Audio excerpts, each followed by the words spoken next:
Bonsoir à tous, bienvenue dans ce nouveau numéro des Incorrectibles. Je suis particulièrement heureux de vous retrouver après les dernières émissions qui ont cartonné. Donc encore une fois, mille merci d'être toujours aussi nombreux à nous suivre chaque dimanche à 18h sur YouTube, mais aussi à nous suivre sur Player, sur cette chaîne Les Incorrectibles Plus. Merci à tous ceux qui nous soutiennent financièrement, puisque c'est grâce à vous, les contributeurs de Player, donc sur la chaîne Les Incorrectibles Plus, qu'on peut vous proposer à vous qui nous regardez sur YouTube ces émissions, donc dans une première version donc gratuite pour ce qui concerne YouTube, et puis avec un bonus en fin d'émission qui est uniquement réservé donc à nos abonnés sur Player. Alors, notre invité cette semaine, je suis particulièrement heureux de le recevoir. Je ne le connaissais pas. Et le hasard de la vie a fait que cette semaine, j'ai eu l'occasion de parler avec lui, puisque évidemment, nous avons fait, malgré nous, on peut le dire un petit peu, l'actualité. Alors, avant de vous expliquer en détail pourquoi donc on s'est parlé cette semaine, je vous le présente. Il était connu plus sous le nom du Libre Penseur. Il y a encore quelques temps, le Libre Penseur, c'était le nom d'une chaîne YouTube qui, au hasard, a été sucrée, comme on dit, a été supprimée par YouTube, alors qu'elle avait, je crois, presque 150 000 abonnés, ce qui est quand même incroyable.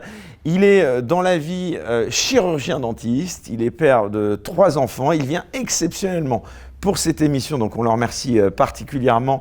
Il vient de Marseille, donc on est particulièrement honoré qu'il ait accepté de faire cet aller-retour pour venir uniquement dans Les Incorrectibles. Je suis particulièrement heureux de le recevoir parce qu'il est aussi, vous l'avez compris, lanceur d'alerte, écrivain, on pourrait peut-être même dire journaliste, parce qu'aujourd'hui tout le monde s'improvise journaliste. Salim Laibi, bonsoir. Bonsoir Eric Morillo, merci infiniment de cette invitation et surtout je suis très honoré de succéder, je crois, au professeur Christian Perron. Exactement, c'était lui la semaine dernière. C'était lui la semaine dernière et quelqu'un d'assez exceptionnel. Donc merci pour cette invitation. Alors ça a un lien d'ailleurs parce que vous parlez de Christian Perron. Christian Perron, bon, on sait bien qu'il a été révélé... j'ai envie de dire malgré lui aussi, ou malgré nous tous, à l'issue de cette crise, enfin à l'issue, on ne sait pas si elle est finie, en tout cas de cette période Covid. Et alors, finalement, nous, avec Christian Perron, pour l'instant du moins, on est passé à travers les fourches codines de la censure, mais il ne faut jamais trop s'engager là-dessus. Vous, en revanche, non.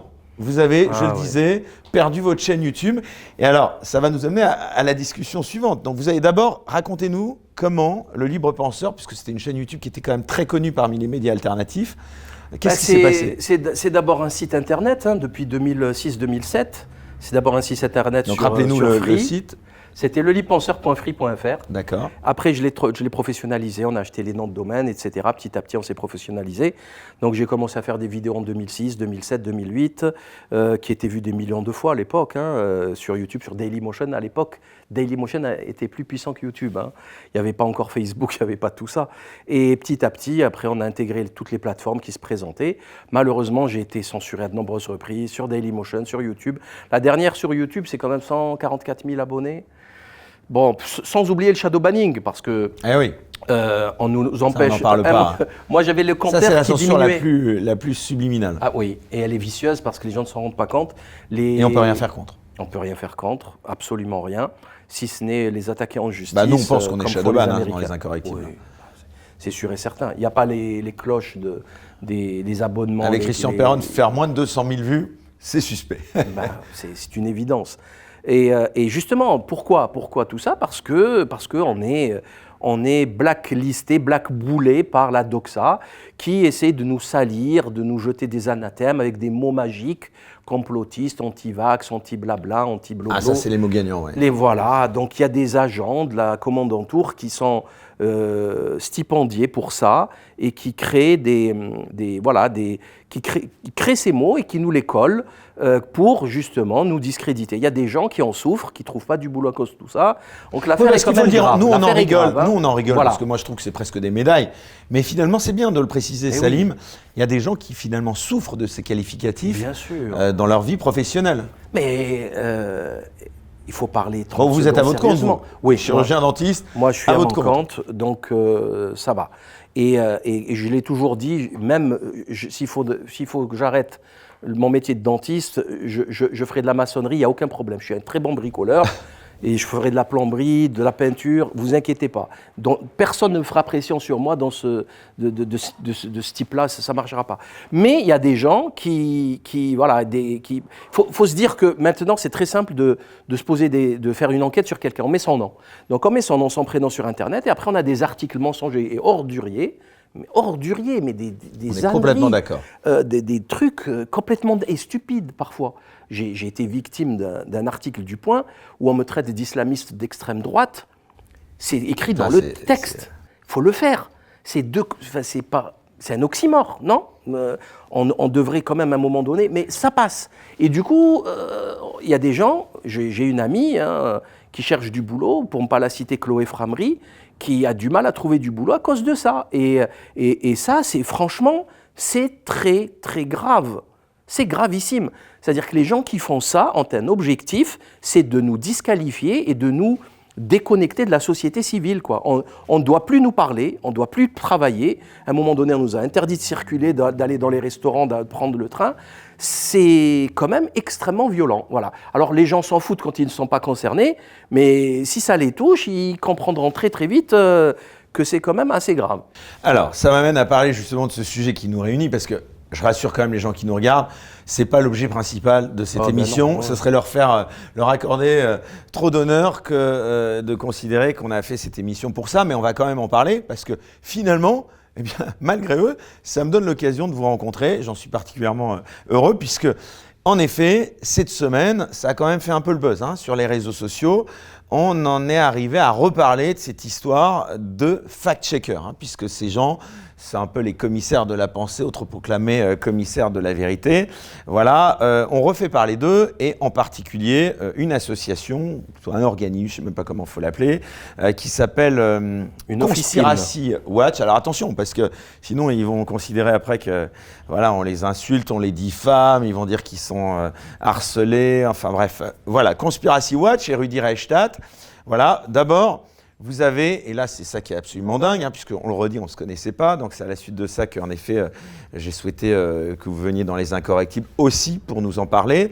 Vous avez fait, on va dire, un signalement, comme je l'avais fait d'ailleurs quelques temps avant, comme Canal+ l'a fait, auprès de la chaîne YouTube donc, de Conspiracy Watch. Voilà, à l'occasion d'une émission qui s'appelle Les Déconspirateurs, voilà, présentée par Rudi Reichstadt, Tristan Mendès France et David Medioni. Et au crime suprême, puisqu'on a appris, en tout cas Rudi Reichstadt se vante de laisser entendre qu'il va engager des actions judiciaires. Ce qui est quand même formidable, c'est qu'à l'origine, il faudrait quand même lui rappeler à ce charmant Rudi Reichstadt que c'est d'abord nous qui l'attaquons, en tout cas, qui avons signalé ces vidéos, parce qu'on a été... victime de... moi, je veux bien qu'ils parlent de nous, mais qui ne veulent pas nos images, qui ne touchent pas à nos images, surtout quand c'est pas du tout dans le contexte dans lequel ils veulent évidemment d'essayer de faire croire qu'ils le sont. Alors, on rappelle un peu le contexte. Il y a une émission qui s'appelle Les Déconspirateurs, et il y avait, puisqu'évidemment, depuis, ils ont coupé tous les génériques des rares émissions qui restaient en ligne. Voilà, mais bon, rien ne leur interdit de les remettre, ce que vous avez d'ailleurs souligné dans un article. Sans nos images, ça, il n'y aura aucun problème. Donc voilà, nous, on n'est pas des censeurs, contrairement à eux. Jamais. Et eux, en revanche, ce qui est assez drôle en défense, c'est qu'ils nous traitent de censeurs et ils invoquent la liberté d'expression. Alors c'est marrant parce que c'est à géométrie variable. C'est-à-dire qu'eux, ils ont le droit de faire des articles, de nous disqualifier, de nous insulter, de nous traiter de complotistes. Et encore, moi, les mots-istes, j'ai eu le droit au catalogue.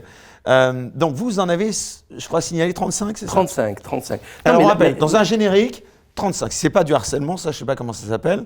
Déjà, reprendre un générique, parce que eux, bon, de toute façon... Il n'y a pas des images. Quelle que soit la durée, que ce soit 1 seconde, 2 secondes, 3 secondes, ils n'ont pas... Une image. Voilà. Un texte, une image, c'est du droit d'auteur. Il faut demander l'autorisation.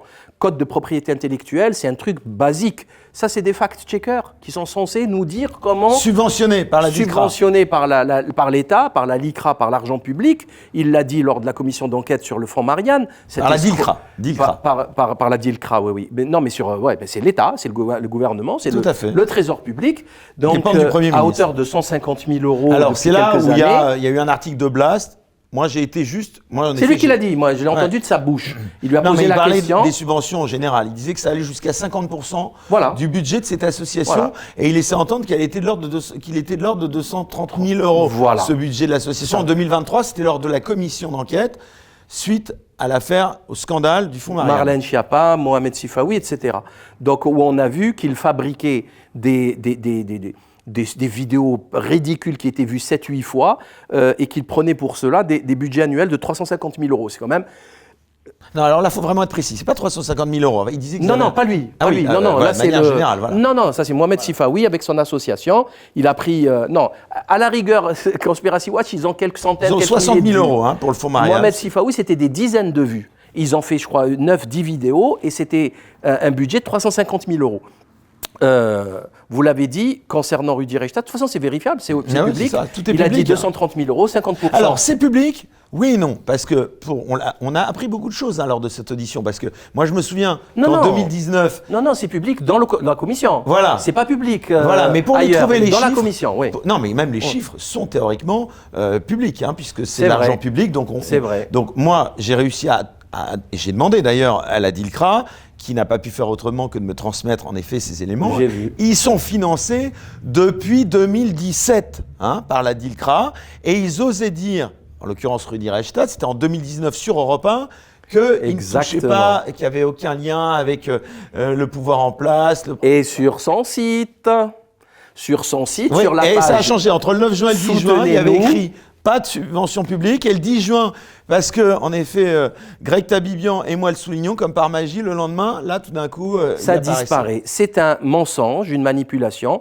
une fake news, c'est pas bien tout ça. Alors, ce qui est génial, c'est l'inversion accusatoire. Ben oui. Maintenant, exactement. Il laisse entendre, alors je sais pas, qu'il va nous attaquer. Alors, je crois que vous avez à passer à travers, vous. C'est, je crois, Xavier Azalbert, c'est Zoé Sagan, c'est moi. Avec des actions judiciaires. Donc, ça ne tient pas la route. Évidemment, ça ne tient pas la route, mais ça, on aura l'occasion. Là, on parle de centaines de milliers d'euros d'argent public, c'est un scandale national. De poser des questions, c'est incroyable. On pose des questions. Bon, mais attention, il y a une dérive quand même étatique gravissime, dont s'est rendu coupable Stéphane Séjourné dernièrement. Tous ceux qui le critiquent, maintenant, il les assimile à des agents de l'étranger. C'est-à-dire que là, Rudi Reichstadt, c'était juste complotiste. Maintenant, on passe à l'étape supérieure. C'est agent de l'étranger, c'est quand même ahurissant. Mais c'est là où ils veulent nous mener. Pro-russe, exactement. On critique une position d'un ministre, on est pro-russe ou pro-iranien ou je ne sais quoi. Non, je suis un contribuable, je suis un citoyen, je critique une position politique, je critique des propos, je critique par exemple le mensonge. Ou une omission, parce qu'il y a le mensonge et le mensonge par omission. Bref, notamment l'actu brûlante, la dernière actu, quoi.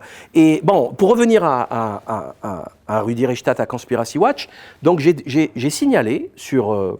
donc 35 vidéos. Sur YouTube, c'est mon droit, il y avait un jingle, exactement, je me suis dit, comme Canal+ l'a fait aussi. Comme Canal+ l'a fait, ouais. Alors, donc Canal+, c'est des complotistes.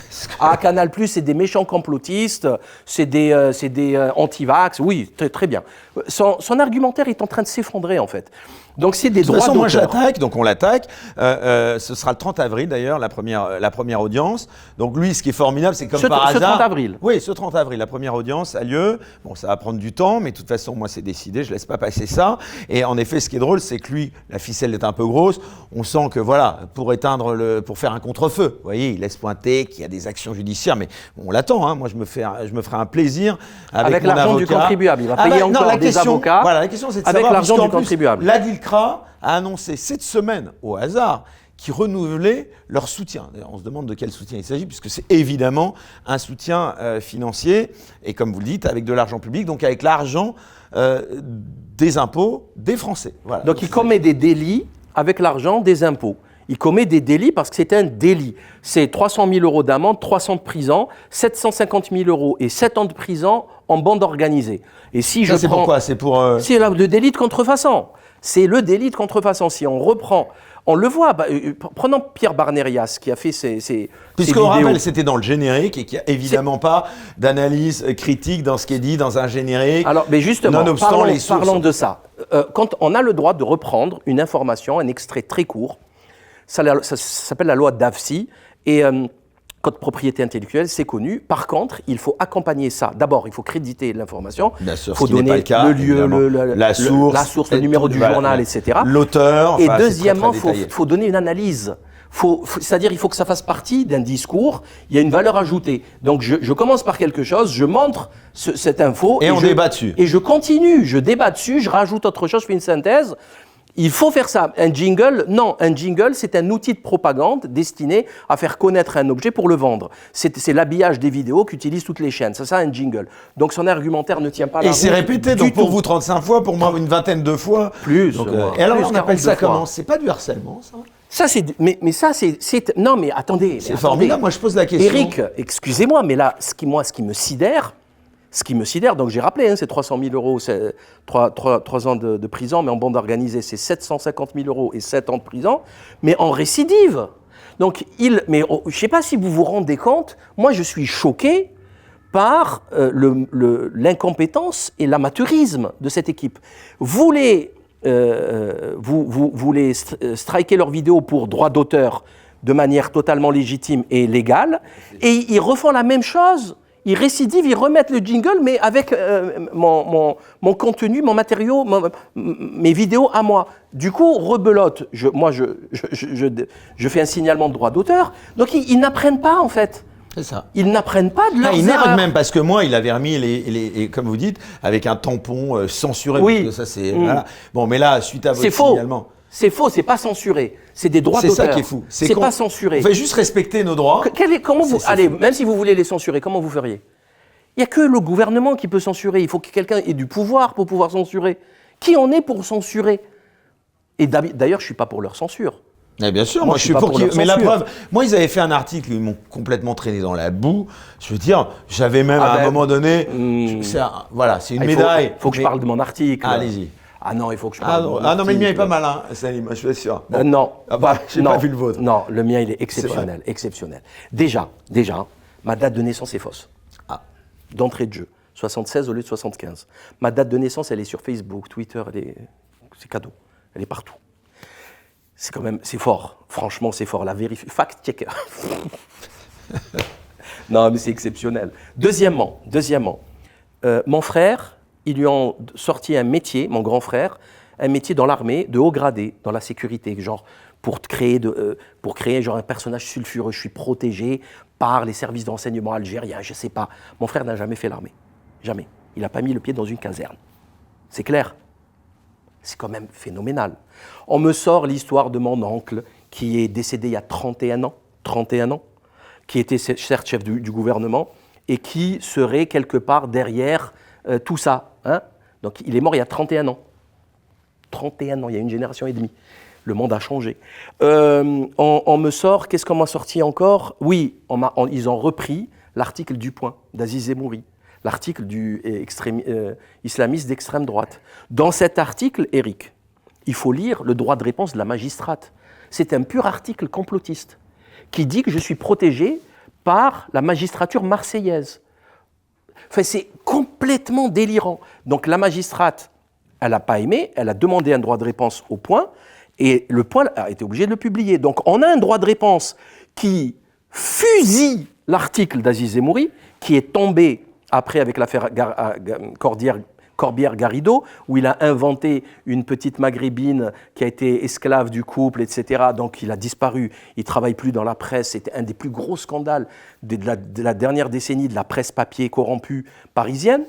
Et ils reprennent ce papier pour me nuire. Donc ça, c'est du travail de journaliste. Non, c'est des notices d'une officine qu'on balance à la commandanture pour nous mettre des bâtons dans les roues, pour nous salir, Moi, j'ai eu beaucoup de soucis à cause de tout ça, notamment des interviews annulées, des conférences annulées en Suisse, à cause de tout ce... Parce que les gens, quand ils voient ça, ils disent « Ouh là là, j'ai pas envie de oui, moi, c'est vrai que moi, jusqu'à maintenant, justement, j'hésitais à vous interviewer. Hein, je me disais... Vous voyez. Oui. Et puis c'est là qu'on voit, il n'y a qu'à vous écouter. Enfin, ce qui est quand même incroyable, c'est que, en plus, franchement, moi je les trouve sur un plan intellectuel. Je suis un peu dubitatif quand même. Vous voyez, je sais pas, dans leur façon de répondre justement, je les trouve un peu faibles. Hein. Au-delà de la mauvaise foi. Ils ne répondent jamais sur le fond. Ils sont dans l'insulte, l'accusation, complotiste. Je rappelle quand même il y a que ce mot que complotiste n'existe pas. Parce que là, Nicolas Dupont-Aignan, ce qui est quand même incroyable. Oui, là, on a vu. Là, on a vu, il y a eu toute l'escadrille qui est arrivée, il y a Reporters sans frontières qui s'y est mis, il y a la LICRA, il y avait évidemment tout leur soutien, enfin, ils sont francs-tireurs, je ne sais pas si vous voyez ce magazine, voilà. Mais alors là, c'est quand même incroyable, c'est qu'on réveille tout le monde. C'est-à-dire un député n'a plus le droit de bosser. N'a pas le droit de poser des questions. Un député, là, on n'est pas dans le... C'est pas Salim Laibi, c'est pas Éric Morillo, c'est pas... Là, c'est un député de la nation. Un élu de la nation. Il y a 150 000, il y a une circo qui a voté pour lui, je ne sais pas combien, mais une circo, c'est à peu près 150 000. Un élu de la nation. Un élu de la nation qui demande des comptes, et on a demandé des comptes. C'est-à-dire que quand il y a faut le saluer, c'est donc Nicolas Dupont-Aignan. Ah oui, Nicolas Dupont-Aignan, bien sûr. Il n'y en a pas beaucoup qui ont ce courage. Non, là, il fait un sans faute. Là. Et lui, pour le coup, pardon, mais moi, quand j'observe ce qui s'est passé à la suite de la déclaration de Nicolas Dupont-Aignan, là, pour le coup, ça ressemblait vraiment à une meute, pour le coup, ce qui s'est passé ce jour-là. Si ça, là, pour le coup, c'est pas du cyberharcèlement ou une incitation justement à la haine de Nicolas Dupont-Aignan, il faut m'expliquer. En plus, c'est rien du tout. Il y a eu des commissions d'enquête, des demandes de commissions d'enquête pour McKinsey, pour le Covid, pour Benalla. Et c'est quoi ces gens? C'est tous des complotistes? Mais depuis quand?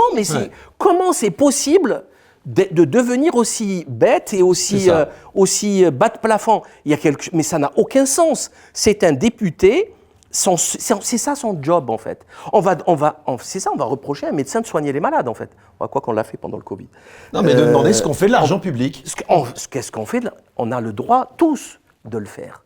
On a le droit tous de poser des questions à la Cour des comptes, etc. Parce que c'est notre argent. Les gens ne le savent pas malheureusement, mais c'est notre argent. Donc là maintenant on reproche à un député de la nation qui a une légitimité populaire, alors que eux, ils ne sont élus par personne, c'est des salariés de l'État. D'ailleurs, comme je le disais tout à l'heure, sur sa page, à l'époque, il disait qu'il n'était pas payé par le gouvernement, donc il avait une ligne rédactionnelle, une indépendance de parole. Mais en fait, il a menti, c'est une fake news. Ça en fait des fake news depuis tout à l'heure. C'était sur Europe 1. Ça en fait des fake news. Sur Europe 1, exactement. En 2019, mais sur son site, alors qu'il avait déjà touché une subvention en 2017. Des centaines, on parle quand même de centaines de milliers d'euros. Donc c'est vrai que la soupe, elle est bonne. La soupe, elle est bonne. Il y a du gras dedans, C'est pour ça qu'on est tous tombés des nues lors de cette commission d'enquête au Sénat du Fonds Marianne. Bon, là, on parlait juste de ces 60 000 euros qu'il avait touchés du Fonds Marianne, mais à un moment, il a dit « Non, mais moi, je veux limiter à 50% du budget de fonctionnement de mon association parce que, comprenez, il a quand même une éthique, Rudy. Il est quand même sympa, il n'en prend pas plus de 50%. » Ça veut rien dire. Et il nous dit qu'il avait 230 000 euros de budget. Mais ça veut rien dire, il a 50% de son budget qui vient de l'État. Quelle est son indépendance ?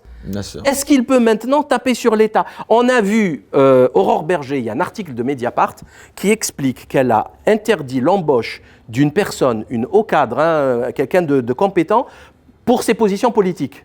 Je ne sais pas si d'ailleurs, c'est la ministre qui lutte contre la discrimination, Aurore Berger. C'est quand même... Bon, c'est un article du Mediapart que tout le monde peut consulter. Enfin, c'est payant, mais voilà. Vous allez vous retrouver ce papier un peu partout sur les réseaux sociaux. Et je pense que la presse classique a repris l'info. Donc, quand on travaille pour l'État, on est tributaire. Donc on ne peut pas trop l'ouvrir. Et là, on a Rudi Reichstadt qui a 50% de son budget qui vient de l'État. Donc il ne peut pas le dire. Donc son mensonge, c'était parce qu'il savait qu'il n'avait aucune crédibilité. C'est un agent de l'État. Il est payé par l'État. Voilà, c'est tout. C'est aussi simple que ça. Donc certes, il n'a pas une fiche de paye de l'État. Oui, il n'est pas payé directement, bien c'est sûr, via des subventions. Mais c'est trop facile. Il y a des espions, ils n'ont aucun lien avec l'État. Mais ils prennent, là, il y a des caisses noires. On appelle des agents d'influence. Il y a des agents d'influence. Le lobbying, c'est quoi le lobbying ? Ce n'est que ça. Donc, bien sûr, il ne faut pas détourner nos propos. Il est consulté. Oui, voilà, c'est ça, c'est ça qui est bien. Mais on sait ce qu'on dit, on sait ce qu'on fait. D'ailleurs, nous, on le dit depuis des années, et d'un coup, on s'assoit sur alors, c'était magnifique, d'ailleurs, cette commission d'enquête. Les dérapages de Sifawi qui étaient extraordinaires. Ah oui, par rapport au sénateur. C'était extraordinaire. Extraordinaire, l'arrogance que c'est. Enfin, bref, et là, derrière, on a eu la médiocrité de Schiappa qui s'est exprimée dans toute sa splendeur. Hein, je suis pas au courant, je savais pas. Et la leçon, c'est donc la DILCRA qui annonce cette semaine qu'elle renouvelle son soutien. Ils ne peuvent pas arrêter. Ils ne peuvent pas arrêter. Là, ils sont engagés dans leur délire. Ils vont finir ce délire. En fait, c'est un train qui fonce à toute vitesse et il n'y a pas de frein. Mais puis ce qui est intéressant, c'est qu'il n'y a pas que vous, moi, François qui s'intéresse. Il y a même Blast, Blast qui a fait 3 enquêtes. Blast, dirigé par Denis Robert, ancien du Nouvel Obs, donc on peut difficilement soupçonner d'être d'extrême droite. Vous, c'est assez drôle puisque, sauf à me tromper, vous n'êtes pas... voilà, Saïm Laibi, c'est quand même... Si on vous accuse d'être raciste, je sais pas, je trouverais ça quand même assez curieux. Là, ils l'ont fait. Ils l'ont fait quand même. Ouais. Vous savez, maintenant, ils trouvent des techniques. Enfin, je sais pas, il y a plein de techniques de rhétorique utilisées pour placer leur propagande. Après, bon, les gens doués de raison savent, les autres, tant pis pour eux, quoi. Je crois que c'est toujours le même... Après, c'est bien d'avoir des preuves, c'est bien d'amener des preuves factuelles. Alors, bien sûr, ils vont crier à la censure, etc. C'est faux. C'est une question de droit d'auteur. S'il veut reposter ses vidéos, qu'il les reposte. Sans nos images. Il n'y a aucun souci. S'il veut même mes images, je vais lui faire un devis. Il n'y a pas de problème. Aucun souci.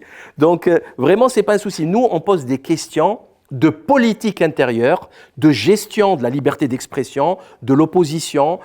C'est ça les questions qu'on pose, de l'argent public. On a vu qu'il y a un déficit de l'État catastrophique. On demande on demande des efforts aux chômeurs, aux retraités. Tout le monde doit bosser 2 ans, etc. Et il y a l'Élysée qui commande 11 000 bouteilles de champagne.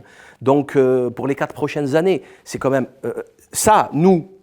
on peut se poser ces questions, parce que c'est acheté avec notre pognon, tout ça. Et vous avez raison, parce qu'il y a un autre truc, moi, qui m'a particulièrement choqué aussi. Je ne sais pas si vous avez vu, c'est passé relativement inaperçu, mais c'est quand même dingue.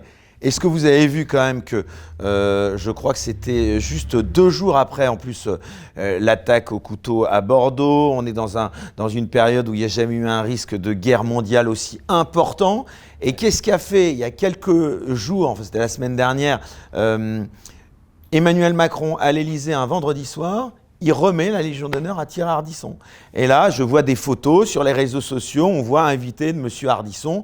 Donc moi, j'ai envie de demander, mais c'est quand même, ça ose tout, qui paye les petits fours? C'est de l'argent public, ça aussi. Je veux dire, à la rigueur, moi, qu'Ardisson, il fasse une petite bamboula, une petite soirée dans laquelle Emmanuel Macron vient. Mais vous vous rendez compte qu'Emmanuel Macron invite à l'Élysée Thierry Ardisson, à qui il remet la Légion d'honneur. D'ailleurs, il y avait aussi Smaïn et Sheila, d'ailleurs. Ouais. Et voilà, et là, il y a eu une petite sauterelle Élysée avec des petits fours, et on est entre 2 attaques au couteau et des menaces de guerre mondiale, nucléaire, avec ce qui se passe en Ukraine, au Proche-Orient. Enfin, moi, je pense quand même en termes d'image, mais ils sont complètement déconnectés. Quand même. Ils sont hors sol. Ils sont hors sol. Hors sol, c'est de l'hydroponique. C'est une fraise hydroponique. Ça n'a pas de goût, c'est plein de vent.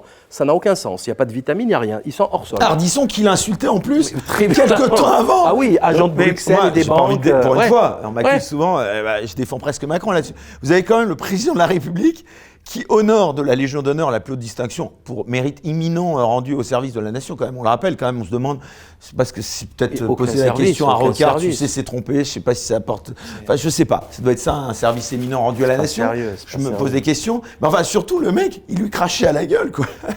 Il y a les deux côtés qui sont très, très, très insultants et qui montrent la dégradation des élites parisiennes. D'abord, tout ça, on le connaît, c'est l'esprit de courtisanerie. Donc, lui, pour se mettre dans la poche, il oublie, pour se mettre dans la poche Ardisson, il oublie quand même des insultes et une offense lourde. Et l'autre qui a fait le mariole sur un fauteuil en donnant son avis de royaliste, l'homme en noir, on le connaît, on sait pourquoi il se fait appeler l'homme en noir. Ardisson, c'est quelqu'un de c'est un royaliste. Moi aussi, je suis royaliste. C'est pas un souci. Je suis plus royaliste que pour la présidentielle, tout ça. Mais Ardisson, c'est quelqu'un de très controversé dans sa vision politique. Bon, les gens qui veulent se renseigner le trouveront. Mais il change au gré des changements aussi de patron qu'il a. Parce que si vous voulez, quand il était à Canal, il a pris le pognon. Il a pris le pognon. Donc lui, il a oublié que c'était un agent de Bruxelles, un bankster, qui a ruiné, qui a détruit la France. Il a dit qu'il allait tuer la France, mais il a pris sa petite breloque. Donc c'est là où on voit qu'il n'y a pas un pour rattraper l'autre, en fait. C'est horrible, c'est vraiment d'une grande laideur. Hein. C'est vraiment horrible ce qui se passe dans ce pays. Mais bon, les gens, tant que les gens ne réagiront... Enfin, c'est pour ça que je suis royaliste, je suis un traditionnaliste à la base. Pour moi, il y a les élites et il y a le peuple. Et c'est les élites qui doivent prendre en main les affaires de la nation. Les élites, c'est l'aristocratie, c'est les meilleurs d'entre nous. Il n'y a plus d'aristocratie, il n'y a plus d'élite. Tout s'est effondré, il ne reste plus que le peuple. Du coup, c'est au peuple maintenant de reprendre sa liberté, ses droits, parce que sinon, il va se faire terrasser. Mais bon, ça, c'est une autre affaire. Est-ce que vous avez suivi la commission d'enquête justement sur, vous savez qu'il y a toutes les chaînes, la TNT, enfin pour beaucoup en tout cas, qui vont être renouvelées ou pas, c'est de suspense. Évidemment, on pense tous à CNews parce qu'ils ont un peu comme ça, il y a le suspense, hein, on ne sait pas trop, mais en 2025, en tout cas, LFI semble vouloir avoir la peau de CNews. Vous avez écouté ces commissions d'enquête là? Oui. Il y avait donc Hanouna, il y avait Barthès, qu'est-ce que vous en avez pensé? Bolloré, donc. Moi, je vais être hyper sévère, hein, c'est tous à la poubelle. Hein. Il n'y a aucun qui respecte la charte, parce qu'en fait, les gens se disent c'est du privé, c'est pas du privé. Hein. L'onde hertzienne, elle est donnée, ils signent une charte où ils doivent... Ils ont des obligations légales hyper importantes, notamment la parité, la diversité d'informations. On peut pas... En fait, Barthès, c'est la gauche wokiste, LGBT, progressiste, Il y avait une etc. belle doudoune, hein, d'ailleurs. Ça, par contre, franchement... C'est quand même génial. Le mec, il est en costard tout le temps, en veste, dans toutes ses émissions, et là, il arrive. C'est magnifique, quand même. Franchement, le respect. Horrible. Mais bon, ça correspond à Barthès, ça correspond à sa mentalité. On sait qui c'est. Hein, toute la dégénérescence mondiale, elle vient sur son plateau, quand même. Hein. Tout ce qui est dégénérescence vient sur son plateau, il le présente comme génialissime. De l'autre côté, on a CNews, qui est l'opposé de Barthès, c'est-à-dire une extrême droitisation, et encore le mot est faible, avec une islamomanie spectaculaire, il parle que de ça, et je suis désolé, il y a eu quand même des trucs où on a vu... des fautes professionnelles lourdes, notamment de Sonia Mabrouk, qui parle notamment de l'attaque de la jeune fille mongole qui attaquait au couteau 12 ans, qui était un peu folle, et ils ont dit que c'était l'islam, qui est une histoire de Coran, etc.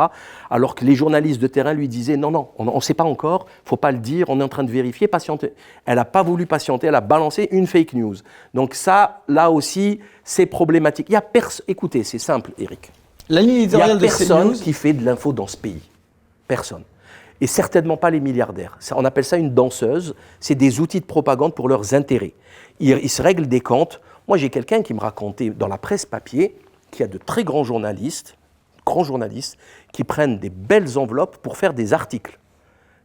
Et c'est apparemment connu de tout le monde. N'importe quel dictateur, n'importe quel bidule africain, il commande un papier à n'importe quel grand hebdomadaire. Et nous, on donne des leçons de démocratie au pays africain. Non, mais ça c'est quelqu'un qui me l'a dit. Après, ça s'est confirmé. J'ai fait... Bon, quand on connaît... Bon, après, voilà, on va vous dire, il n'y a pas de preuves. Hein. Ah non, moi j'ai mes preuves. Les gens qui m'en parlaient. Après, quand j'ai vu les papiers d'Aziz Zemmouri et que j'ai vu que c'était l'ex-UDI, comment il s'appelle, qui l'a instrumentalisé pour faire tomber le couple Garrido-Corbière qui était candidat aux élections législatives dans sa circo, alors je me suis dit, c'est bon, ok, d'accord. C'est comme ça que ça fonctionne maintenant. C'est quand même une affaire gravissime, où il n'y a que lui qui a été viré, la rédaction, personne n'a bougé, alors qu'on a inventé quand même une histoire glauquissime où il y a une gamine qui travaille depuis 18 mois ou je ne sais plus combien de temps, esclave, pour s'occuper de la fille du couple Garrido-Corbière, et tout ça est faux, tout ça n'a jamais existé. Donc il y a des règlements de compte, ça tire, c'est toujours en dessous de la ceinture, dans le dos, c'est pathétique. Donc pour moi, il n'y a personne, il ne faut pas être excessif, hein. Il y a des gens encore qui font leur boulot. Mais c'est qui les médias que vous estimez aujourd'hui en France, ou est-ce qu'il y en a encore? Aucun, je prends partout. Voilà, c'est ce que je fais aussi. Je prends partout, je fais ma revue de presse pour confirmer, il y a pas, je vais pas suivre. Même Mediapart qui fait de l'excellent travail, il a une coloration politique évidente quand même. Faut pas être naïf, faut pas être fou. Celui que j'aime beaucoup, c'est Jean-Baptiste Rivoire, qui est très très courageux et c'est un très gros bosseur. Rivoire, on rappelle, il s'est attaqué à Bolloré, lui. Hein, oui, il s'est attaqué à Bolloré. Il est très, très courageux, vraiment, un grand monsieur de l'information. Denis Robert aussi, même s'il a une coloration politique. Mais c'est pas grave, on n'est pas obligé d'être d'accord. Moi, je vais chez le médecin, je m'en fous de quelle politique il a. Et là, c'est intéressant, d'ailleurs, Denis Robert, il faut le saluer encore une fois, son courage. Et Laurent Doré, qui a signé ces 3 enquêtes sur Conspiracy Watch, on ne peut pas les soupçonner. Ils sont plutôt de coloration, enfin Denis Robert en l'occurrence, de gauche. Ouais. Et ça n'empêche pas d'être professionnel et de faire son job. Exactement. Il faut taper sur son camp quand il déconne. Moi, je l'ai souvent fait. Ça m'a amené beaucoup d'inimitié. On va parler de vous maintenant. Parce que mais quand on cherche la vérité, en fait, moi, ce que je veux que les gens comprennent, c'est hyper, hyper important. On s'attaque à un gouvernement qui a la dérive, qui a des pratiques graves et dangereuses, censure, vol d'argent public, détournement de milliards, etc. C'est pas pour faire la même chose, nous. Si c'est pour se retrouver entre loupards, requins, aussi voyous que ceux d'en face qu'on combat, c'est quoi Non, je veux pas de ça, moi. Moi, je veux sortir de cet esprit d'abord de cet esprit sectaire, clanique. On le voit, la Macronie, c'est une secte, Ils ont trouvé leur petit gourou, ils sont tous les yeux écarquillés, c'est impressionnant. On l'a vu avec les dames un peu âgées qui disent « Macron, vous avez vu comme il est beau ?» C'est hallucinant, ils ont trouvé leur petit gourou, c'est horrible. Et les politiciens aussi. Bon, après, il y a énormément de médiocrité, Aurore Berger, Prisca Thévenot. Bon, il y a beaucoup de médiocrité autour de ça, c'est ce qui permet que ça perdure. Mais quand même, moi, je n'ai pas fait tout ça, je ne combats pas un système pour me retrouver avec des gens qui ont les mêmes travers. Ça, je préfère être seul, vraiment.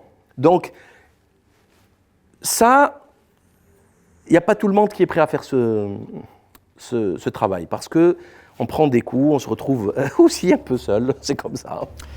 Alors, si vous le voulez bien, maintenant, Saïm Laïbi, on va parler un petit peu de vous, puisque vous êtes donc l'invité des Incorrectibles cette semaine. BHL avait piscine, donc du coup, je me suis rapatrié sur vous, et puis c'est pas tous les jours, comme vous le dites, que je reçois un islamiste d'extrême droite. Oui, c'est ça. Oui. Bon, donc on va, si vous le voulez bien, et vous m'avez dit d'ailleurs, avant donc de commencer cette interview, on le redit, on a fait connaissance 5 minutes avant de commencer cette interview, on ne se connaissait pas, et vous m'avez autorisé à vous poser toutes les questions, y compris peut-être même celles non pas qui fâchent, parce que je pense que vous êtes comme moi. Moi je pense que, je ne sais plus qui disait, il n'y a jamais de questions indiscrètes, il y a que des réponses indiscrètes, donc on peut poser toutes les questions, après libre à vous, et puis surtout, libre à vous surtout d'y répondre. D'abord, donc on parle de vous êtes né donc, vous me dites si je me trompe, en 1975, vous avez donc 49 ans. D'abord, quel souvenir vous gardez de votre enfance, Saïm Laïbi ? Oh, une très, très, très belle enfance, magnifique. Moi, j'ai grandi en Algérie. Ouais, je suis né en Algérie. Où ça, en Algérie ? À El Biar, à Alger. Mais j'ai grandi à Bouira, à 110 km d'Alger, en petite Kabylie. Donc, c'était Moi, j'ai joué dans les champs, en fait, quand j'étais petit. Il y avait très, très peu d'habitants dans cette ville. Maintenant, c'est devenu massif. J'ai quitté l'Algérie, il y avait 25 millions d'habitants, maintenant on est 45. Donc, ça a doublé, c'est impressionnant. Et, vous y retournez souvent ? Oui, j'y suis retourné. Pas souvent. Là, depuis le Covid, je n'y suis pas retourné. Donc, ça fait 5-6 ans que je n'ai pas mis les pieds en Algérie. C'est mon pays, l'Algérie, c'est mon pays de naissance, c'est le pays. En fait, il faut savoir. Vos enfants, vous les avez éduqués justement dans l'histoire aussi de leurs ancêtres, parce qu'ils sont nés en France, je suppose. Pas trop, parce qu'ils ne sont pas allés souvent, donc pas trop, mais j'aurais aimé plus. C'est le pays de toute ma famille. Moi, je suis tout seul en France, en fait. Toute ma famille est en Algérie. Donc ça, c'était difficile à vivre, mais bon, on s'y habitue, on avance. Voilà. J'ai fait mes études à la Timone à Marseille, et depuis, je travaille en tant que dentiste dans mon cabinet en libéral. Donc l'Algérie, c'est tous mes meilleurs souvenirs d'enfance, et c'est les plus belles années. Et la France, c'est mes meilleurs souvenirs d'adulte. d'études, de la fac, etc. Donc c'est bizarre, mais c'est ma vie, c'est comme ça. Vous avez donc grandi dans l'Algérie du FLN d'avant la guerre civile de 1979. Qu'est-ce qui vous reste de cette époque? Moi, pas grand-chose, parce que moi, j'ai pas grand-chose, parce que j'étais petit, donc je voyais pas ça comme ça. Quel bilan vous faites de l'indépendance de l'Algérie? C'est compliqué, c'est compliqué. Ah. L'indépendance de l'Algérie, c'est une obligation, c'était obligatoire, elle ne pouvait que se libérer. Je crois que c'est une évidence, puisqu'il n'y avait pas d'égalité, il y avait l'indigénat et les autres. Mais l'indépendance, elle a été volée par un parti politique unique, par des magouilles politiciennes, une catastrophe, la mainmise de la France, avec la technique, la stratégie de la France-Afrique. Ça, j'ai écrit un livre là-dessus, j'ai dénoncé ça pendant de nombreuses vidéos. Donc c'est compliqué, c'est un gâchis spectaculaire. Ça aurait pu être tellement mieux avec une Algérie indépendante comme amie de la France. Vraiment, parce que le peuple algérien, il n'a absolument aucun problème avec la France. Aucun. Il suffit de voir les Français quand ils vont en touriste au bled. Ils sont accueillis avec joie, honneur. Ils se font inviter de partout, ils ne payent jamais rien. Regardez les émissions à la télé, vous verrez. Donc il n'y a aucun souci. Mais les politiciens, ils ne veulent pas qu'il y ait que ça se passe bien. Ils veulent qu'il y ait il faut des guerres pour vendre des armes, pour contrôler, je ne sais pas ce qui leur passe par la tête. Mais dans tous les cas, on aurait pu faire, regardez-moi, je parlais français en étant au bled. Donc tout le monde parle français quasiment en Algérie. Voilà. Donc il n'y avait pas de raison à ce que ça prenne cette tournure. Voilà. Après, bon, la situation ayant dégénéré en corruption locale avec le parti unique du FLN, etc., il y a l'islamisme qui est venu. Et Alors justement, c'est intéressant, juste petit aparté, la place de la religion dans la société algérienne aujourd'hui, c'est quoi? Ah non, là, alors par contre, là, je vous invite à lire un article dans la rubrique Rebond de Libé de Feu Bruno Etienne. Il a tout dit, lui il a tout compris. C'était pourtant c'est un spécialiste de l'Algérie, du Maghreb et du Moyen-Orient, franc-maçon du Grand Orient haut gradé. C'est quelqu'un de très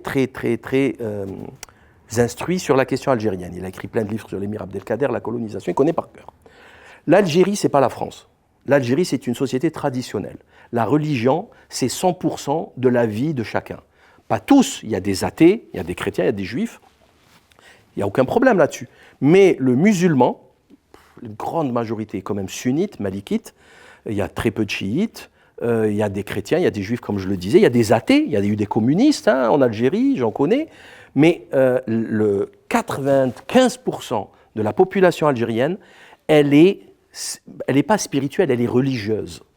Elle se marie devant Dieu, elle s'enterre selon les rites, l'héritage est fait selon les rites, selon le Coran, etc. Donc ça, il faut bien vous le mettre dans la tête. Hein. L'Algérie, ce n'est pas la France. Mais si on ne comprend pas ça, on ne comprend rien. Et c'est ce que disait, d'ailleurs, un de vos invités, il parle de ça par rapport au Moyen-Orient, comme il s'appelle, Jacques Beau, je crois. Il dit, si vous ne comprenez pas comment fonctionne la société sur place, vous ne comprendrez jamais rien.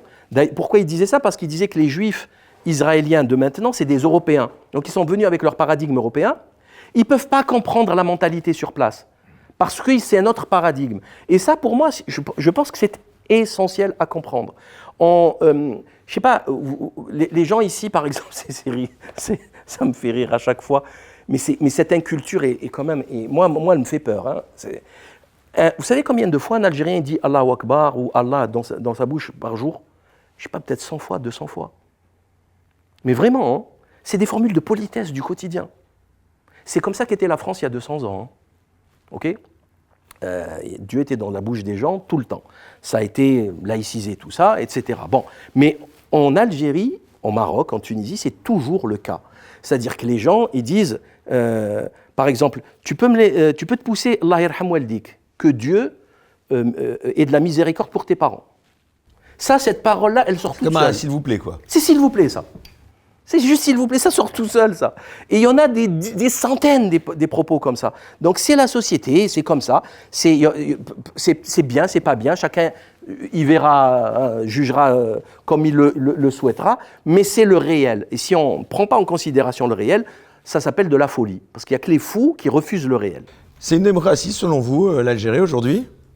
Selon si au modèle français, oui. Si on s'appuie sur le modèle français, oui, il y a des élections tout le temps, il y a une assemblée, il y a un Sénat, il y a des élections présidentielles, comme en France, sauf que ce n'est pas une démocratie, comme en France. Le bilan de la présidence de Bouteflika? Oh, enfin, il n'y a rien à dire. Enfin, sa fin dit tout de son bilan. 20 ans de rapine non, mais et de corruption. qui a pris la suite de Bouteflika, vous en pensez quoi, par exemple?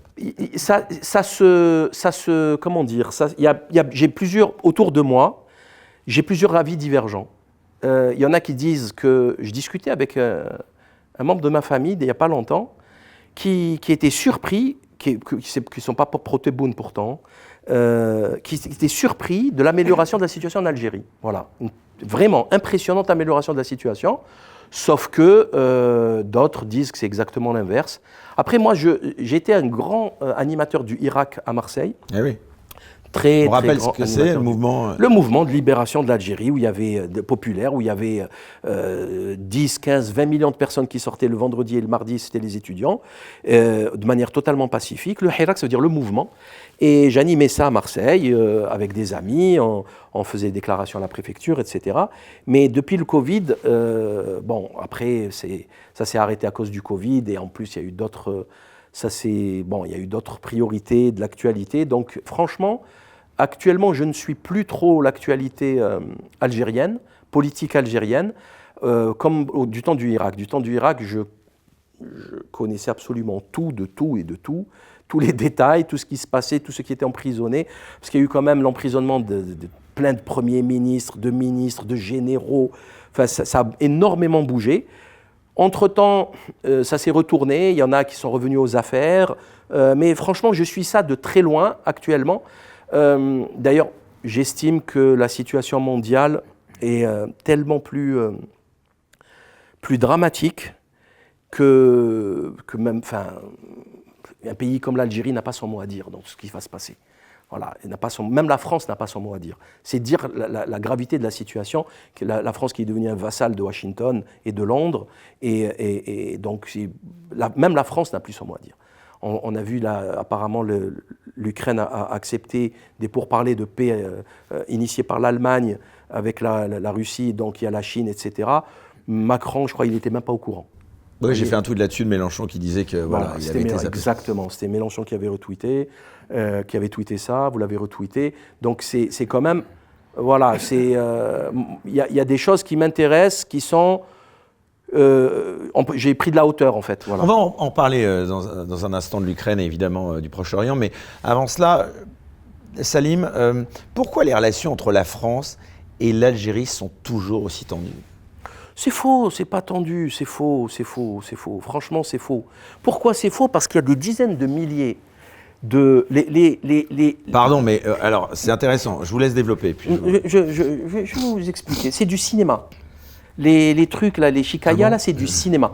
C'est du cinéma. Ah bon ? Ben oui que c'est du cinéma, bien sûr. Les généraux, les hauts gradés, les gars du gouvernement, ils n'ont aucun problème à venir en France. Il n'y a pas de la France de la part de l'Algérie ou de certains Algériens. Il n'y a pas de haine de la France de la part de l'Algérie ou de certains Algériens. Il ne faut pas dire de beaucoup.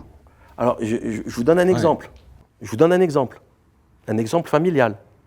Mon oncle maternel a été tué par l'armée française dans une corvée de bois. Hein ? Moustapha Khalf. Mon père était un moudjahid qui a combattu la France. Il n'y a aucun chez nous qui a la haine de la France. C'est rigolo ça, non ? Ça, c'est le réel. Ça, c'est le réel, c'est ma vie. Maintenant, vous pouvez inventer d'autres vies, il n'y a pas de problème, mais c'est la mienne. En même temps, vous y vivez, Salim, donc ce serait compliqué. Non, vivre dans un pays... Je suis venu étudier, moi. Ouais, je suis venu étudier en France. Moi, ce que je comprends pas, c'est les gens qui haïssent. Pardon, je vous parle franchement, mais ce n'est pas à vous personnellement que je m'adresse.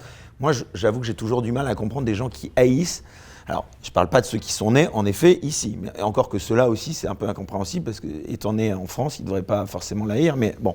Mais comment est-ce qu'on peut vivre dans un pays qu'on haït? C'est pas possible. C'est On est pas d'accord. possible. Ah non, c'est pas possible. Et pourtant, il y a des gens, il y a quand même des gens dont on a vraiment le sentiment qu'ils haïssent la France. Vous parlez des jeunes notamment. Des jeunes Ouais, franco-maghrébins qui sont nés ici. Alors, moi, je parle de l'Algérie. Moi, je parle des Algériens d'Algérie. Ça n'a strictement rien à voir. Alors moi, comme je le dis souvent, et comme le disent souvent les Algériens, débrouillez-vous avec vos Arabes. Débrouillez-vous avec. C'est des Français, c'est pas des Algériens. D'accord? C'est des Français. Il y en a, ils n'ont jamais mis les pieds en Algérie. Ils ne parlent pas arabe. ouais, parce que là-bas, non, ils ne parlent pas. C'est des Algériens de papier, ils ont la nationalité, ils peuvent vivre en Algérie, ils sont les bienvenus, il n'y a aucun problème. Mais ils n'ont pas ce paradigme. Ce ne sont pas des Algériens de paradigme. Un Algérien, c'est quelque chose de spécifique. OK?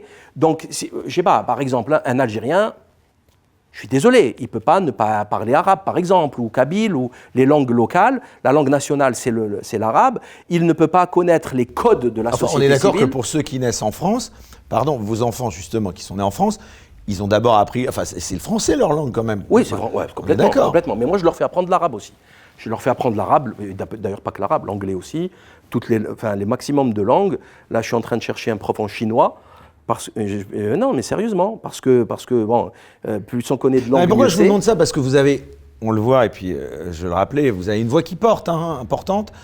Comment est-ce qu'on peut faire aimer la France à ces jeunes dont on entend tellement de haine, à mon sens pas justifiée, à l'encontre de la France? C'est pas compliqué. Alors, vous savez, vous avez un. C'est quoi? C'est un problème d'éducation? Vous avez un phénomène, un être humain face à vous qui est. Et votre voix, elle est importante, là.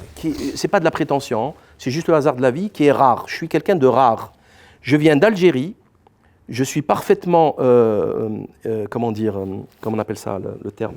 Intégré à la France, et j'habite les quartiers nord. Ok, j'habite les quartiers nord de Marseille, et je travaille là-bas depuis 20 ans, depuis 19 ans maintenant. Donc je fréquente les quartiers nord de Marseille, c'est vraiment les quartiers nord, c'est la population maghrébine, comorienne, etc. Donc je connais tous les paradis, l'insécurité, les règlements de compte, etc. La drogue, à la cité de la Castellane, j'ai soigné des dealers, etc. C'est comme ça, c'est la vie. Donc je connais leur mentalité, leur paradigme. Moi je pense... Vous avez vu Marseille changer au passage? Ah, s'effondrer. Marseille s'est effondré, il faut se sauver. Je le dis à chaque fois, il faut se sauver de cette ville et la laisser couler. Voilà, je suis désolé. Hein. Aujourd'hui, vous dites ça? Oui, il faut la laisser couler. C'est pas moi qui le dis, c'est le juge de l'affaire Guérini. Alexandre et Jean-Noël Guérini, qui vient d'être condamnés définitivement, ils ont été condamnés. C'est le grand banditisme quand même, c'est très très grave. Il a dit, il faut mettre, c'est le livre de Marie-France Etchegoin, le roman de Marseille.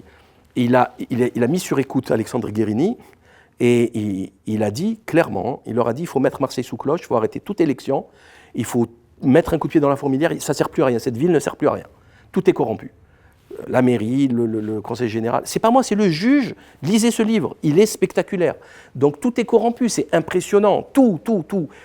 La ville, c'est la ville la plus sale, la plus embouteillée, la plus polluée, la plus corrompue, voilà. Qu'est-ce que vous voulez de plus? Donc, c'est la ville où les quartiers nord payent plus de taxes foncières que les quartiers sud. C'est quand même extraordinaire. Les quartiers les plus pauvres financent plus la ville que le parc Talabot et le Prado. C'est quand même quelque chose.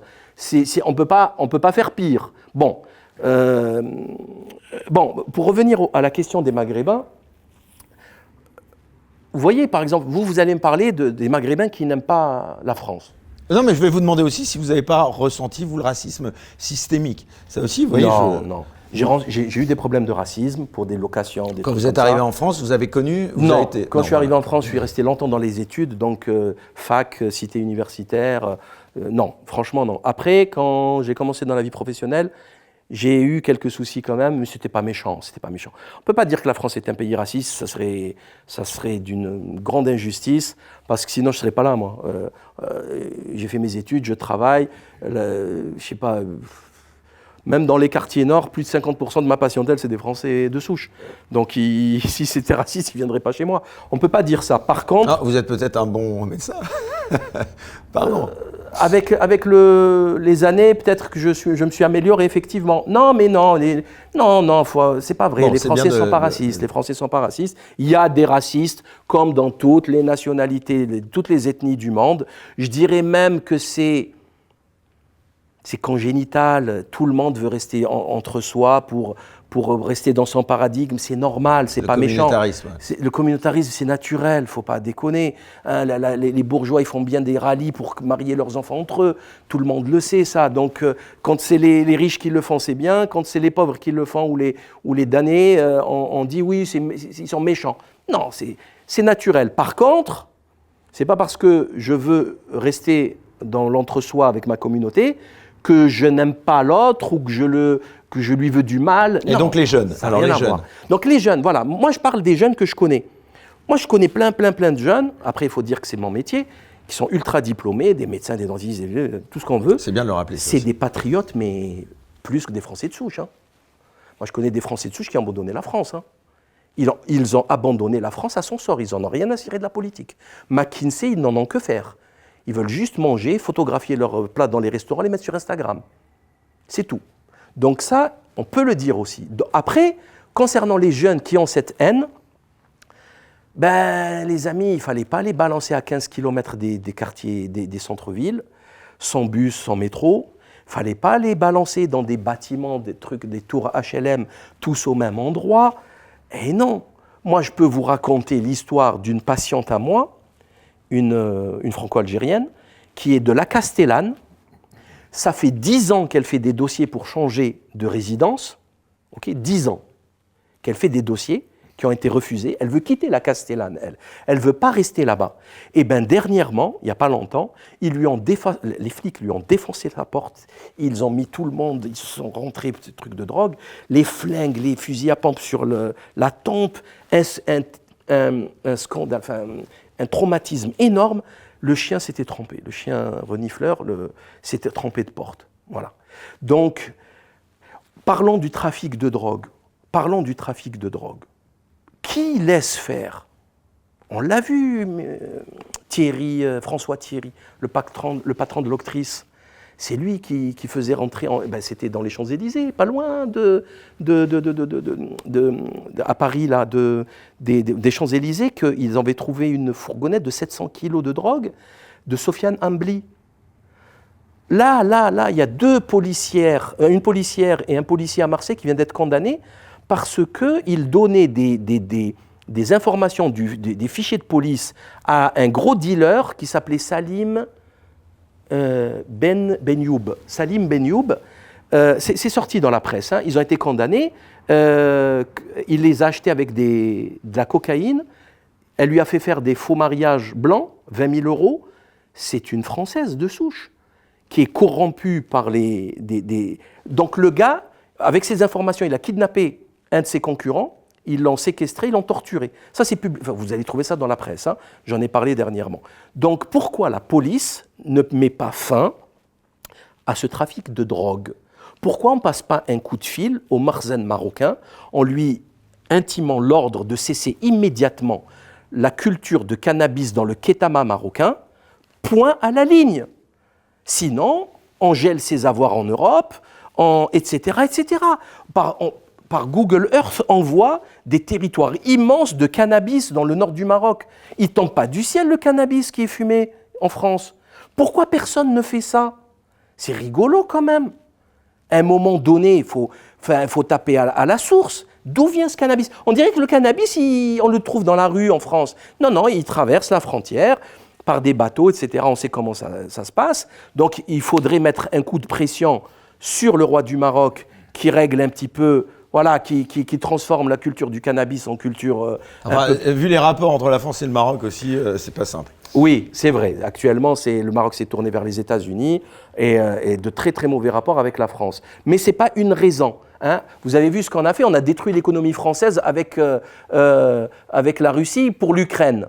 Je suis désolé. Et c'est la Russie, enfin l'économie russe qu'on devait mettre à genoux. Et qu'on devait mettre à genoux, qui est florissante, contrairement à la nôtre, avec notre dette abyssale. Mais attendez, le cannabis, c'est un désastre sociétal. D'abord parce que ces réseaux, ils ne font pas que le cannabis, ils font d'autres drogues plus puissantes, mais les gens prennent le cannabis pour un peu de la rigolade. Non.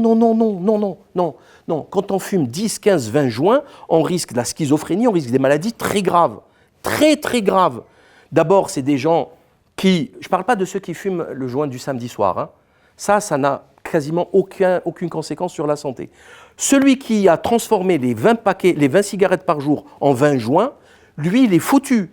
Il est dans un tunnel et il est incapable de prendre des décisions. Il est ralenti dans sa vie, c'est dramatique. Donc c'est une question extrêmement importante de santé publique, de sécurité publique. Pourquoi personne ne fait rien? C'est une blague. Et c'est de pire en pire. Donc on attend quoi? On attend la mocro-mafia hollandaise qui ont menacé de mort le Premier ministre qui ne peut plus se balader à vélo. On attend quoi? On attend que ça se cartélise comme au Mexique, cartel de Sinaloa et compagnie. Qu'est-ce qu'on attend? Ils sont de plus en plus puissants, de plus en plus arrogants, de plus en plus armés. Un argent qui coule à flot. Moi, j'ai toujours pas compris comment ça se fait qu'on n'a pas réglé la question de la Castellane. Je mets des camions pendant 6 mois, il est fini le marché de la Castellane. Pourquoi ils ne le font pas? Ah si, ah non, arracher des yeux de gilets jaunes, ça ils sont forts. Hein. Piétiner la loi, faire des nasses illégales, utiliser des drones, tabasser. J'ai assisté un 11 novembre à une manif à Paris, mais j'ai halluciné. Mais à Paris, c'est un trouble à l'ordre public, la préfecture de Paris, ce qu'elle faisait. C'était un trouble à l'ordre public. Ils nassaient tout le monde, et ça pouvait que dégénérer, en fait. Cette puissance de frappe-là, ils ne la mettent pas sur les méchants. Ils la mettent que sur les gentils. Ils sont où les drones, les trucs? Je ne sais pas, j'arrive pas à comprendre. Donc, je ne dis pas que c'est facile, hein. Je ne dis pas que ça se règle facilement, jamais dit ça. Pour moi, le problème aussi, c'est la société, parce que la population, elle n'a pas à s'évader comme ça dans les drogues, dans les paradis artificiels, c'est qu'il y a beaucoup de souffrance. Donc, c'est quand même complexe tout ça. On ne va pas dire, oui, moi je suis génial, j'appuie sur 3 boutons, j'ai réglé le problème. Ce n'est pas vrai. Mais ce qui doit être fait, ne serait-ce que l'initiation d'une action, n'est pas réalisée. Et on se rend compte que c'est ceux qui nous protègent c'est la police. Alors la justice, c'est pathétique. La justice, ils rentrent, ils sortent. Alors la justice, vous prenez... Je vous parle, je les connais, ces gens. Je connais des gens hein, qui étaient en tôle, qui ont fait de la tôle. Ils rentrent en tôle pour trafic de drogue. Les mecs, ils ne bossent pas. C'est que du black. Ils sont riches, mais c'est que du black. Ils se payent des avocats 30 000 €. Des Dupond-Moretti, les meilleurs avocats du marché. 30 000 € devant le juge. Le juge, à un moment donné, il doit se dire, mais jeune homme, qui paye lui là? Parce qu'on connaît ses honoraires. On les connaît, ses honoraires. C'est du 30 000 € minimum. Ça ne va pas la tête. Dupond-Moretti ne va pas descendre à Marseille. Enfin, je dis Dupond-Moretti, il y en a plein d'autres. Hein. Avant qu'il soit ministre. Avant qu'il soit ministre. D'ailleurs, il a été... Enfin, il a fait beaucoup le grand banditisme et la drogue. Et je connais des gens qui ont fait de la prison, qui l'ont eu comme avocat. Je connais des gens qui ont eu des amis comme avocats. Ça finit souvent très mal. Et d'ailleurs, il faisait même un truc. Enfin, il y a des grands avocats. Vous savez comment ils font? En première instance, vous prenez 15 ans. En appel, si vous prenez 8 ans, il y a 7 ans en moins, ils prennent 2 000, 3 000 € par année en moins. C'est totalement illégal, hein, totalement illégal. Mais ça, c'est des voyous qui me le racontent. Donc, vraiment des gens qui sont allés en tôle. Hein. Donc, comment c'est possible d'être aussi risible? Le juge, il est là. Tu as l'avocat qui vient de Paris, qui habite les quartiers chics, il est millionnaire en euros. Ses honoraires, tout le monde les connaît. Et tu as un RSAiste ou RMiste qui se le paye en première instance et en appel, à la cour d'assises. Non. Et ça, c'est tous les 3 jours, le même cirque.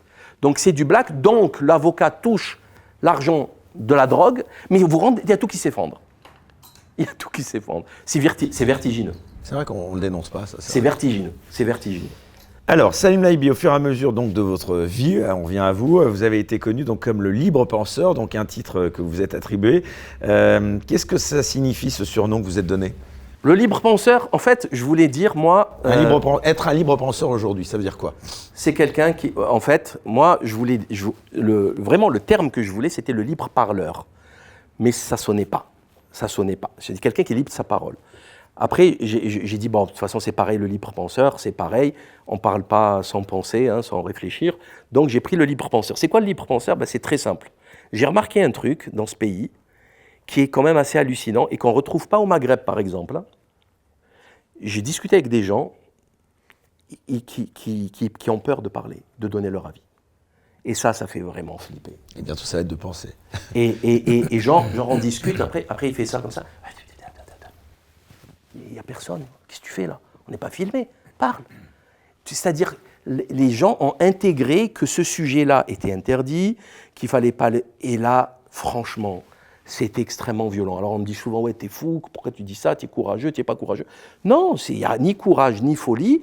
On a un truc à dire, on le dit. On veut te faire de mal à personne, c'est juste la vérité, une description de fait, c'est tout. Donc voilà d'où vient le... Après Comment ça s'est fini en LLP, Ouais, on m'appelait LLP. Comment vous expliquez ce déclin de la liberté d'expression en France, de l'état de la liberté d'expression en France? Ben, c'est la peur. La peur rend les gens très laids, en fait. Hein. Les gens... Je viens d'être apostrophé, je vous jure que c'est vrai. À l'instant, là, juste avant d'arriver dans la rue, un gars on n'a parlé que de ça. Un gars qui m'a reconnu et qui m'a dit « Ouais, bien, très bien ce que vous faites, bravo, tout ça, mais nous, on ne peut pas parce que... » Eh bien, on a parlé tout de suite du boulot. Il a peur de perdre son boulot. Il a peur d'avoir des soucis. Il a peur... Les gens ont peur. Mais je lui dis d'accord, ok, mais personne ne vous a dit de prendre un micro et une caméra et d'être filmé en mondiovision. Personne ne vous a dit vous faites le minimum. Je lui ai dit, touchez déjà votre entourage, ça suffit. Parlez à votre entourage, partagez des vidéos, des lectures à votre entourage, discutez avec votre entourage. C'est magnifique, c'est déjà suffisant. Mais ne rien faire, non. Accepter ce désordre, je lui dis, ce n'est pas possible. Donc c'est la peur des représailles, ça se comprend. Hein. Tout le monde a des crédits sur le dos, tout le monde a... Vous avez eu, au-delà de l'aspect judiciaire, vous avez eu des menaces déjà? Vous avez subi des menaces? Oui, j'ai subi des menaces, même des services de renseignement. Ouais, j'ai indirect, très très indirect. C'était pas des menaces directes, mais très indirectes, voilà, on vous donne l'info.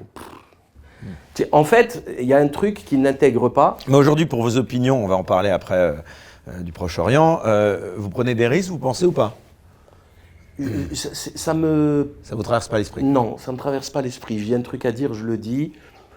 C'est tout, voilà. Parce que c'est vrai que c'est quand même open bar, votre Twitter notamment, vous y allez cash, quoi. Donc du coup, c'est qui les ennemis de la liberté d'expression pour vous aujourd'hui?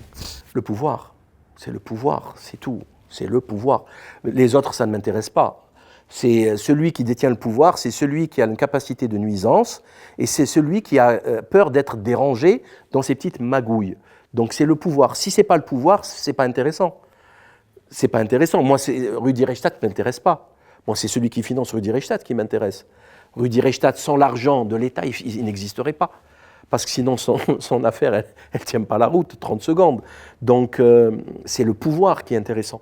La façon de gérer la cité, notre argent, la façon d'imposer.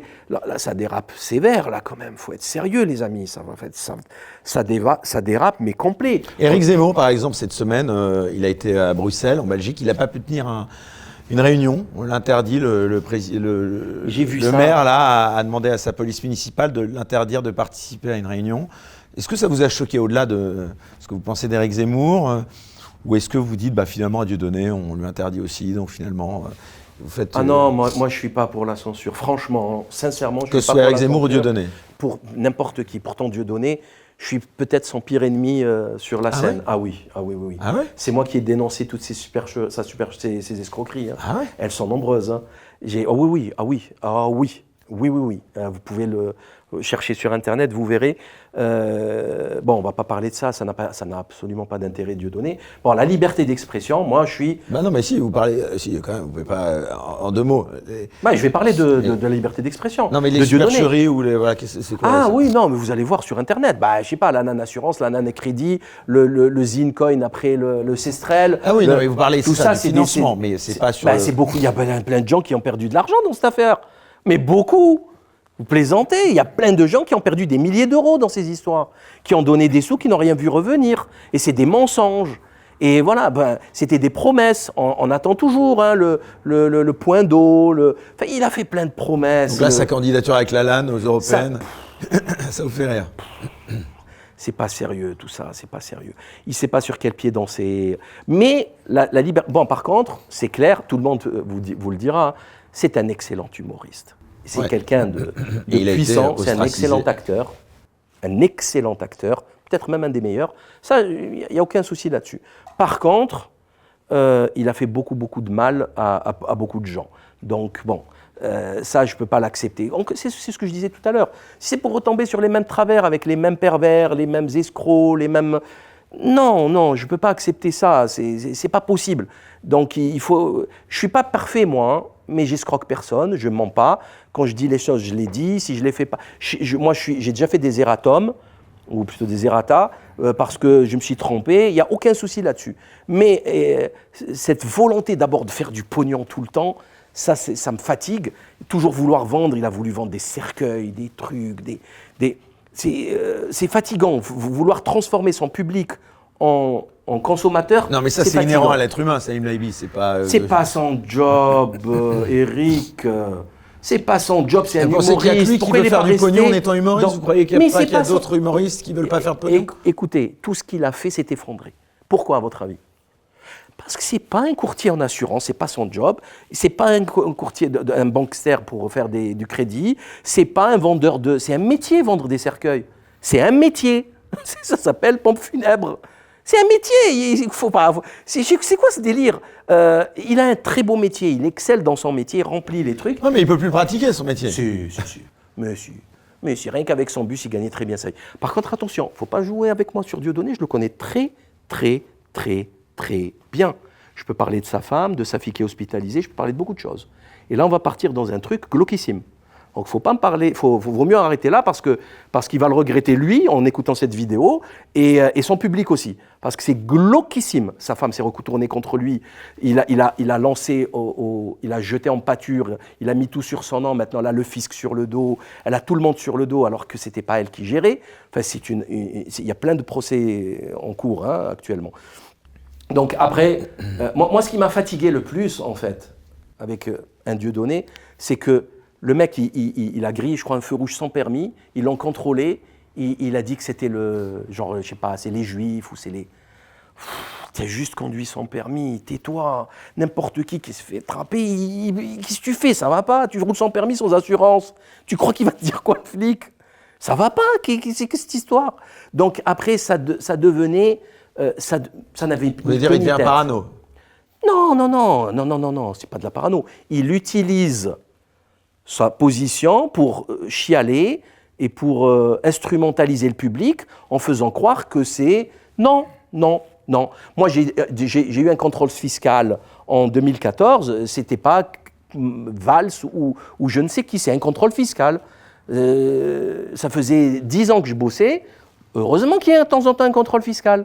Voilà, c'est tout. Donc, il ne faut pas non plus devenir ridicule et accuser tout le temps le système. Tu grilles un feu rouge, tu te fais attraper par la brigade, tu prends ton amende et tu ne dis pas ils ont fait ça parce que je m'appelle Dieudonné. Voilà, ça, c'est malsain, c'est pas bien. C'est vraiment pas bien. Maintenant, concernant la liberté d'expression, ça, non, il ne faut pas toucher à la liberté d'expression. Et surtout pas celle de tes ennemis, parce que si on touche à la liberté, demain, ils vont toucher à la nôtre. Donc, il n'y a pas de cohérence. Maintenant, Zemmour... Moi, ce que j'aime pas chez Zemmour, parce que Zemmour, pour moi, Zemmour, c'est le clown le plus drôle de France. À côté Garcimore et Zavata, pour moi, franchement, c'est des croque-mitaines. C'est des croque-morts, pardon. C'est des gens tristes, quoi. Le mec... Pourquoi? le mec, il passe son temps à taper sur les musulmans, il a une islamomanie spectaculaire. C'est même pas une islamophobie, c'est une islamomanie. C'est-à-dire c'est que l'islam, le mec est polygame. Ça s'arrête là. Zemmour, normalement, je sais pas, Éric Morillo, on arrête le discours là, ça y est, le mec est polygame. Il a trouvé 2 femmes, il est marié aux 2, et c'est normal, tout le monde trouve ça normal. Ok, écoutez, moi je discute plus. Moi je refuse de rentrer dans ce débat, parce que c'est plus possible, il n'y a plus aucune logique. Donc, vous savez, j'ai lu L'Art d'avoir toujours raison d'Arthur Schopenhauer, que je trouve exceptionnel. Un débat, il devient utile s'il y a un échange, s'il y a un échange mutuel, et si je gagne quelque chose. Et vous aussi d'ailleurs. On va s'échanger. Je vais vous apprendre des trucs que vous ne connaissiez pas, vous allez m'apprendre des trucs que je ne connaissais pas, etc. Ou même des techniques de rhétorique, voilà. Mais s'il n'y a rien à échanger, et surtout les règles du débat ne sont pas respectées, c'est-à-dire que si vous commencez à mentir ou me diffamer, et là non, je ne suis plus d'accord, ça n'a plus aucun sens. Si vous me dites par exemple, je ne sais pas, que la France est un pays africain, géographiquement situé en Afrique, écoutez, moi merci, bonne journée, je m'en vais, je n'ai pas que ça à faire. Et là, c'est exactement le cas de figure. Mais Zemmour, arrêtons-nous sur Zemmour justement un instant, qui est d'ailleurs venu sur cette banquette, vous voyez, comme quoi on donne... Moi je considère vraiment que c'est ça, et ce qui fait, et j'en suis particulièrement fier, je donne la parole à tout le monde, j'essaye, sauf à ce que ça puisse mettre en danger ma chaîne YouTube, et encore. Vous reconnaissez pas quand même que sur certains points, il a mis quand même l'accent sur des choses sur lesquelles il y avait peut-être besoin de mettre l'accent. Est-ce que par exemple, il n'y a pas un problème au sein de l'islam de France, par exemple? C'est quoi l'islam? Il faut définir l'islam de France. C'est quoi l'islam de France? C'est à vous que je demande, parce que c'est justement... non, c'est ça le problème. C'est quoi l'islam de France? Si vous me parlez des Maghrébins, des cités, qui font des rodéos, etc., c'est quoi le rapport avec l'islam? Alors, je rappelle quand même qu'en islam, c'est la peine de mort, le trafic de drogue. C'est pas 3 ans de prison, les guignoleries de la République. C'est la peine de mort. D'accord? Le violeur en islam, c'est la peine de mort. Donc est-ce que ça c'est l'islam? Non, c'est pas l'islam. Je ne sais pas ce que c'est. Je l'ai dit tout à l'heure. C'est vos Français.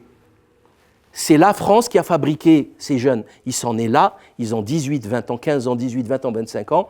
C'est le produit de la France. Comment elle a fait ça? C'est son problème. Elle doit régler son problème. Ce n'est pas le problème ni de l'Algérie, ni du Maroc, ni de la Tunisie, et encore moins de l'islam. J'ai jamais vu, moi, d'islam chez ces gens. Les mecs, ils sont à coups de 8-6 toute la journée de DSP, à coups de cannabis, à coups de rap dégénéré qui ne sert à rien, et maintenant, ils rajoutent les protoxydes d'azote. C'est des junkies. Qu'est-ce qu'il y a? Ça vole de partout. Ça fait n'importe quoi, ça fait du recel, les affaires par-ci, par-là. Vous savez comment on appelle un recel à Marseille? J'ai fait une affaire. Voilà. Tu veux faire une affaire? J'ai un truc. C'est du volé. Bon, ça, vous connaissez le châtiment du voleur en islam. On coupe la main. Voilà. Même, c'est pas tout à fait vrai, mais voilà, quoi. Il y a quand même... Est-ce que vous voyez enfin, il y a peut-être des gens qui vont dire aussi... Une étincelle d'islam là-dedans. Non, mais... Il y a peut-être des gens, vous dire aussi, parce qu'il y avait comme aussi... vous le critiquez ou pas? Vous la critiquez ou pas, cette façon? Vous disiez, en France, si on fait ça, c'est pas juste 3 ans de prison, c'est la peine de mort. Nous, on a... Bon, la peine de mort, elle a été... il n'y a plus de peine de mort en France. Vous le condamnez, ça, ou pas? Est-ce que vous trouvez qu'il n'y a pas de peine assez dure? Mais bien sûr, il n'y a pas, mais tout le monde donc, le dit. Le problème d'insécurité, vous le reconnaissez, et du manque d'autorité, c'est ça? Vous savez quoi? Ça fait un moment que... Alors, deux réponses à votre question qui est très intéressante. D'abord, il y a quelqu'un qui a fait des études sur les chiffres statistiques de la police. Et il a dit qu'on n'a pas le droit de publier, théoriquement. Non, les trucs de criminalité... Par les statistiques ethniques. Non, pas ethniques. Le type de criminalité, règlement de compte, vol, viol, cambriolage, tout ça. Eh bien, au niveau de la drogue, les règlements de compte, il y en a plus à Lyon, Paris et Lille qu'à Marseille. C'est rigolo, ça, hein? C'est drôle, hein? Il y a plus de règlements de compte, alors que l'année dernière c'était spécial puisqu'il y a eu 50% d'augmentation de règlements de compte à Marseille, et on était tous choqués. Et en fait, il y en a plus à Paris, Lille et Lyon. Donc ça démontre que quand on met le zoom sur quelque chose, quand on envoie les médias, quand on envoie le président de la République à la Castellane pour faire l'opération Place Propre, etc., avec des avions, des drones, des hélicoptères, on entendait les avions là où j'habite. Donc ça, c'est du pipeau, c'est du vent. Attention, je ne nie pas, je suis déjà allé plein de fois au tribunal pour des affaires de diffamation, plein de fois. Et à chaque fois que j'y vais, j'ai honte. Parce que sur le rôle, il y a 70% de non-maghrébins. Sincèrement, j'ai honte. À chaque fois que je vais au tribunal, c'est une catastrophe. Hallucinant. Bon, vous me direz, en plus, moi, je sais lire le truc. C'est-à-dire, c'est pas la victime. Hein.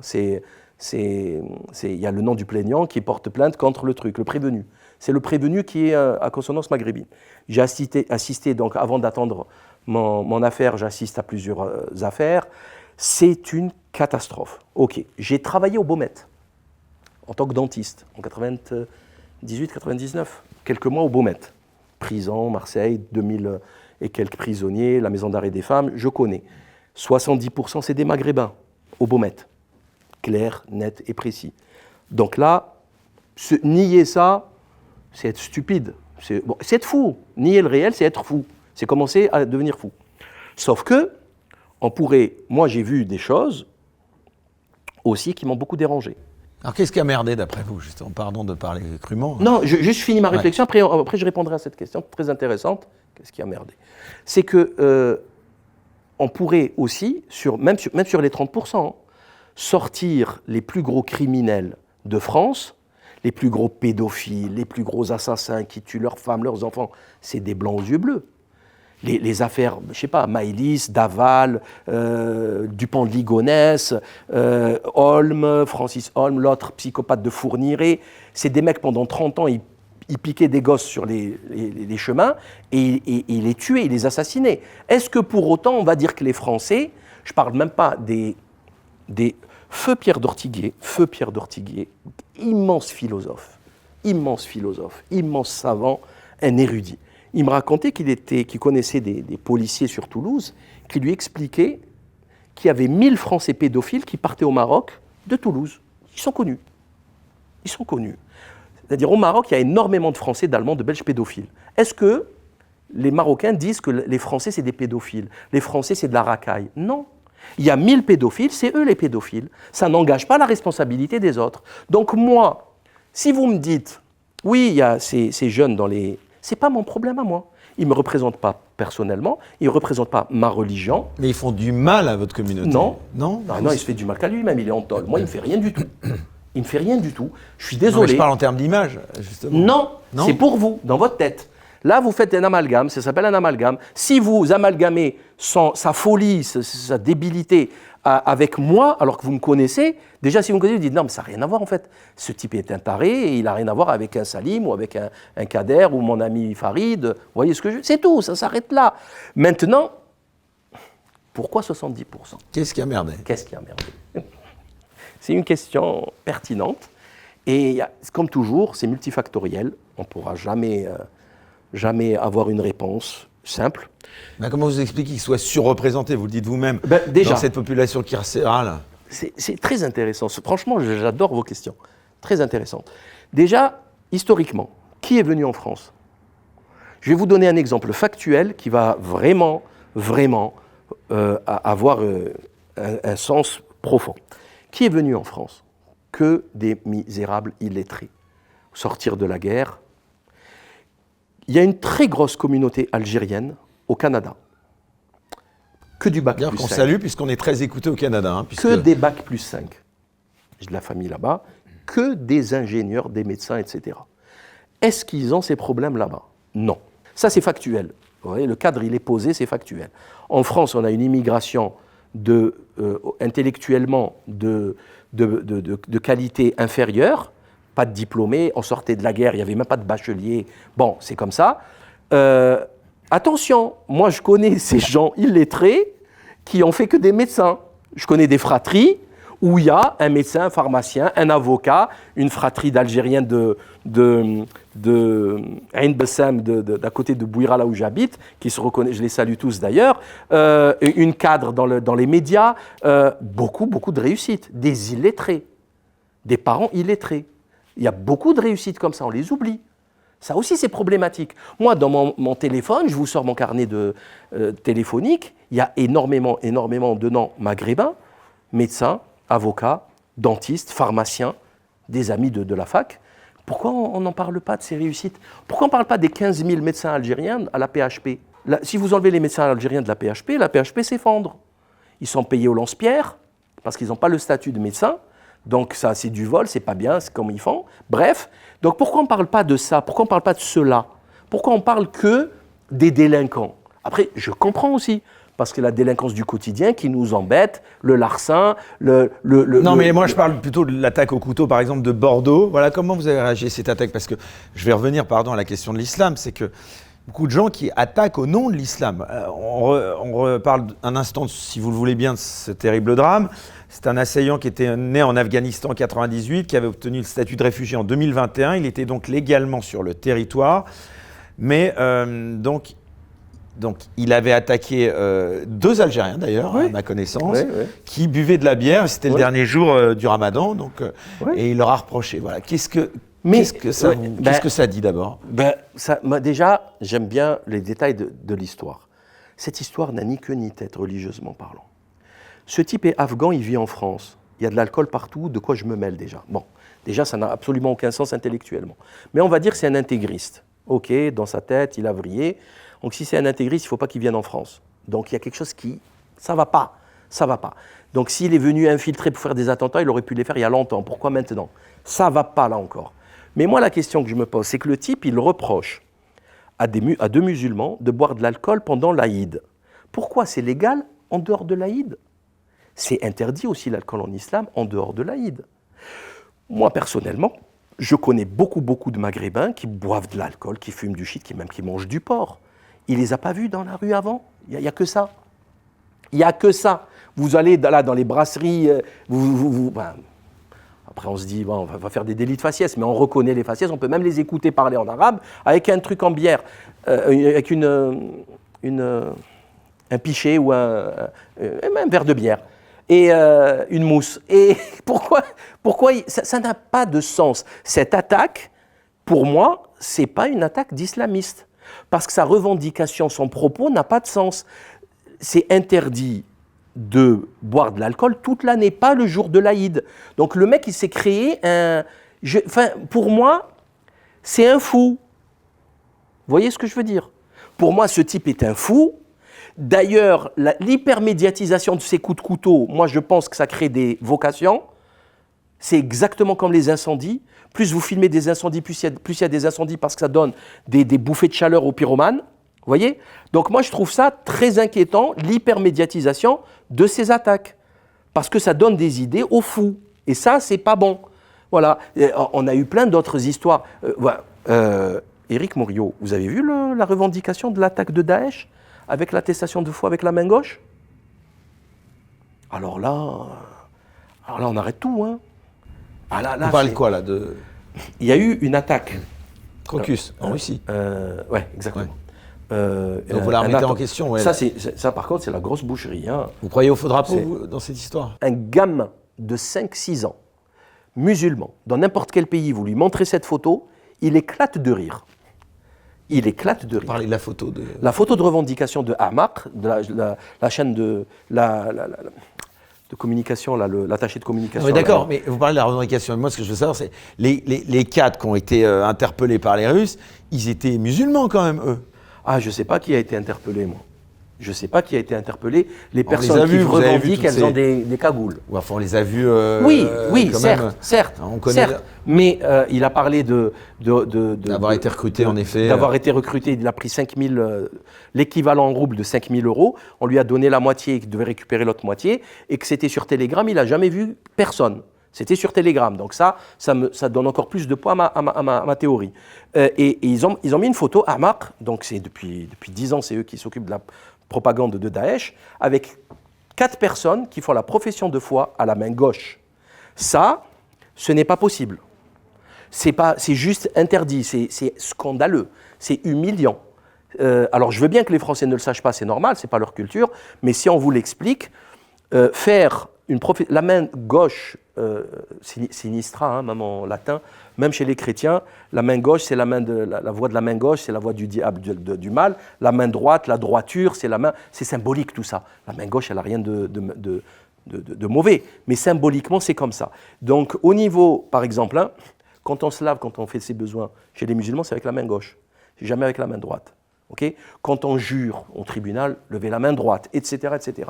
Donc là, mettre des intégristes qui sont censés être acharnés sur le détail les fact-checkers de la religion, c'est eux les fact-checkers de la religion. Donc leur faire faire l'attestation de la main gauche, moi je dis écoutez, votre film il est trop mauvais, moi je m'en vais, je n'assiste et je veux rembourser. Vous me remboursez mon ticket de cinéma. Vous me remboursez tout de suite, c'est hors de question. Non, là, c'est aller trop loin, franchement, c'est aller trop loin. Et c'est un truc, c'est presque divin. Il y a quelqu'un qui se moque d'eux, en fait, parce qu'ils ont fait la boulette du siècle. Et personne n'a repris ça sur les médias. C'est éliminatoire. Ça, c'est le tacle dans la gorge au foot. C'est éliminatoire. VAR ou pas VAR, le mec, il sort du stade. Tu joues plus. C'est dangereux, tu ne tacles pas les gorges. C'est exactement la même chose qui a été fait. Il faut être sérieux, 30 secondes. Saïm Laibi, j'aimerais qu'on revienne en France. Encore une fois, pardon, mais on continue de parler, puisque en effet, vous êtes l'invité qui connaissait, je pense, beaucoup mieux que beaucoup de gens que je reçois, cette question d'islam. Est-ce que islam et république, puisque c'est là-dessus parfois que Éric Zemmour notamment, les politiques pointent du doigt cette question, est-ce que islam et république, c'est compatible? Bien sûr, mais totalement. Alors pourquoi je vous pose cette question? Oh, allez-y, pardon. Puisque l'islam, dans la République, la pratique de l'islam et la République, c'est ça aussi, je veux dire. Non, c'est plutôt l'inverse maintenant qui se pose. Est-ce que la République va nous laisser pratiquer notre culte tranquille comme l'exige la laïcité? C'est plutôt cette question qu'il faut poser, parce que maintenant, on voit qu'on demande, c'est complètement délirant, on demande il y a Marine Le Pen qui a demandé ça, l'interdiction du voile dans l'espace public. Enfin, c'est une première mondiale, c'est du jamais vu. C'est une première mondiale. Je rappelle quand même qu'en France, pendant la colonisation, les femmes algériennes avaient toute le haïk ou le truc. C'était dans les panneaux de Transméditerranée, toutes les campagnes de touristes, campagnes de publicité touristique pour aller voir du pays au Maghreb, en Algérie, Tunisie, Maroc. Il y avait une femme voilée, la mosquée, ça ne dérangeait personne. Maintenant, c'est devenu problématique. Donc moi, je me pose la question, est-ce que la République, d'ailleurs c'est ce que je dis maintenant aux musulmans, franchement, je le dis clairement, et je le dis de plus en plus, et je l'assume, il faut quitter la France. Ça devient dangereux. Vivre en France, ça devient dangereux. Pas dans le sens, enfin, d'abord ça va mal finir, des gens comme Éric Zemmour veulent créer le conflit, la guerre civile, ils veulent monter des Français de souche contre la part musulmane de la société française, donc ça va finir comme les arabicides des années 80. Vous dites aux musulmans français de quitter la France? Ah oui, je leur dis, vraiment. Et pourtant, la France, c'est un pays que j'aime beaucoup. C'est mon pays qui m'a beaucoup donné, même si mon lien avec l'Algérie est indéfectible, parce que c'est ma patrie de naissance, et c'est comme ça. Mais la France, je suis amoureux de ce pays, de sa beauté, de sa richesse. Mais votre patrie de cœur, c'est laquelle? C'est l'Algérie. Non, c'est l'Algérie, je ne vais pas vous mentir, je ne suis pas un mythomane, moi, hein, contrairement à d'autres. Non, ma patrie de cœur, c'est l'Algérie, point. Mais la France, c'est aussi ma patrie de cœur, je l'aime, donc c'est quelque part, ça ne veut rien dire, je l'aime, donc c'est ma patrie de cœur aussi. Mais la prééminence sera toujours pour l'Algérie, c'est normal, c'est là où je suis né, où tous mes parents, mes frères sont là-bas, mes parents sont là-bas, mes ancêtres sont enterrés là-bas. Bon, c'est la logique des choses. Maintenant, la France, je lui ferai jamais de mal. Je serai toujours reconnaissant à ce qu'elle m'a donné. Je lui ai aussi beaucoup donné, beaucoup par mes compétences, mon travail. J'ai beaucoup payé d'impôts, etc. J'ai rencontré les personnes les plus intelligentes qui m'ont beaucoup appris. Des Pierre d'Ortiguier, j'ai rencontré vraiment, c'est ma vie adulte. Donc, Et vous dites aux musulmans de France de quitter ce pays, mais vous n'allez pas le quitter? C'est vrai? J'y pense, oui. Sérieusement? Oui. J'y pense de plus en plus. À cause de ça, de cette ambiance? Non, j'ai pas envie de prendre une balle dans le dos, moi, sincèrement. Mais là, pourquoi vous considérez que c'est quoi? Les propos de Zemmour qui vous mettent en danger? Non, c'est trop dangereux. Non, là, ça prend une tournure.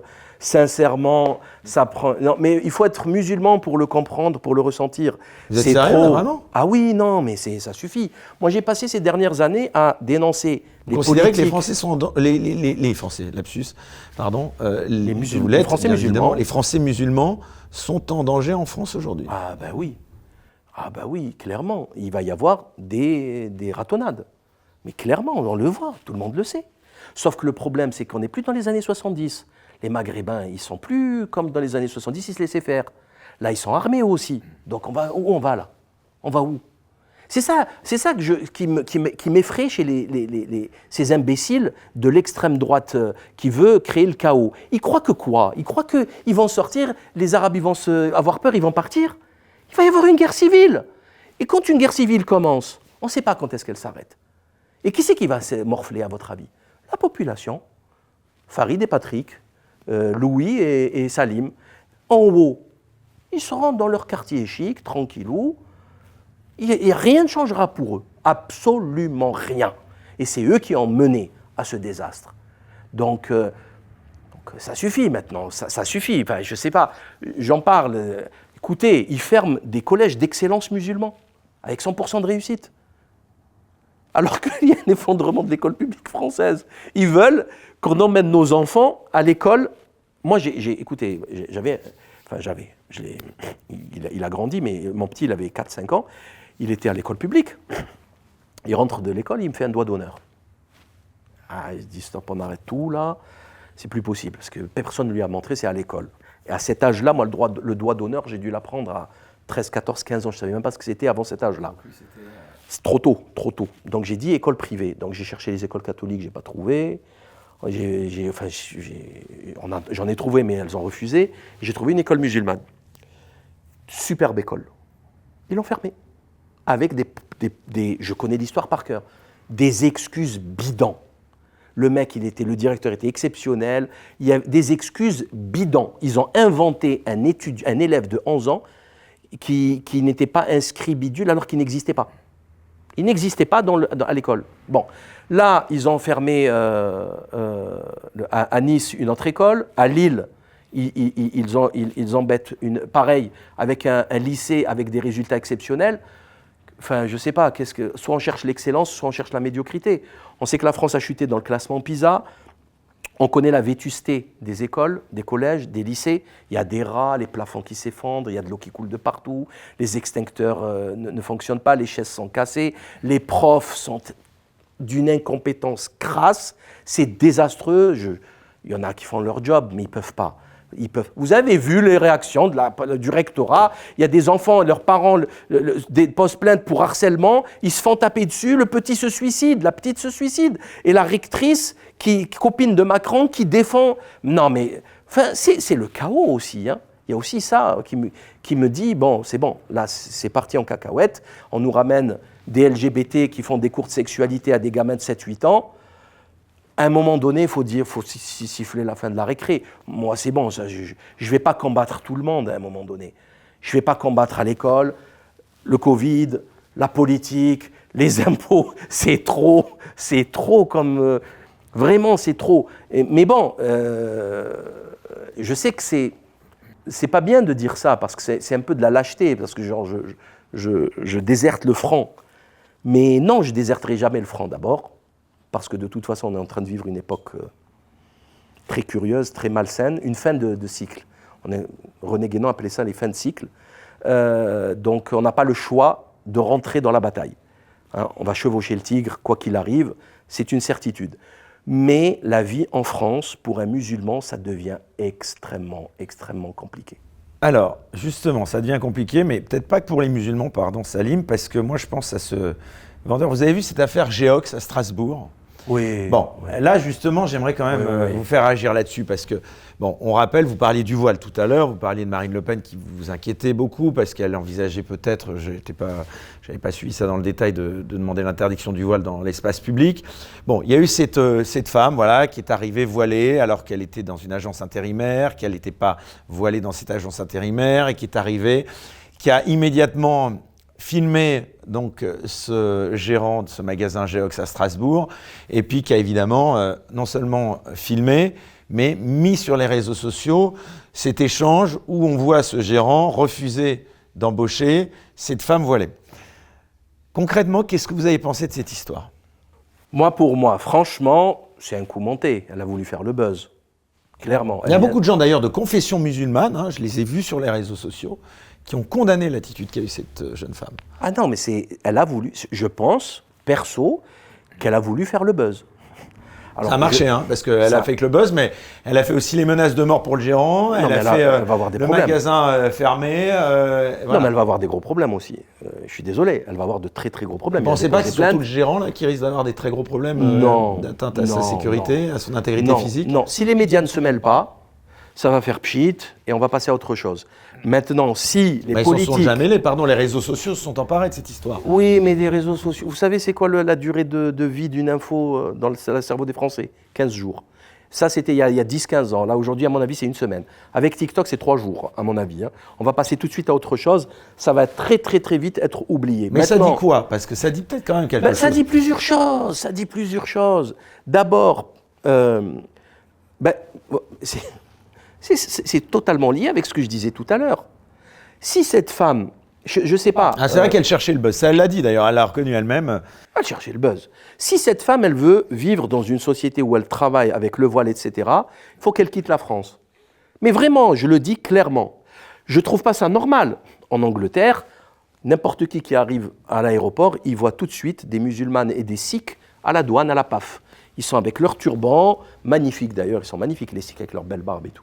Les femmes, petites jeunettes voilées, bidules, ça ne crée aucun problème. En Angleterre, vous allez à la City, il y a plein de financiers qui descendent pareil avec leurs trucs sikhs, il y a des femmes voilées dans tous les magasins, ça ne crée aucun problème. Moi maintenant je pose la question, pourquoi ça crée un problème en France ?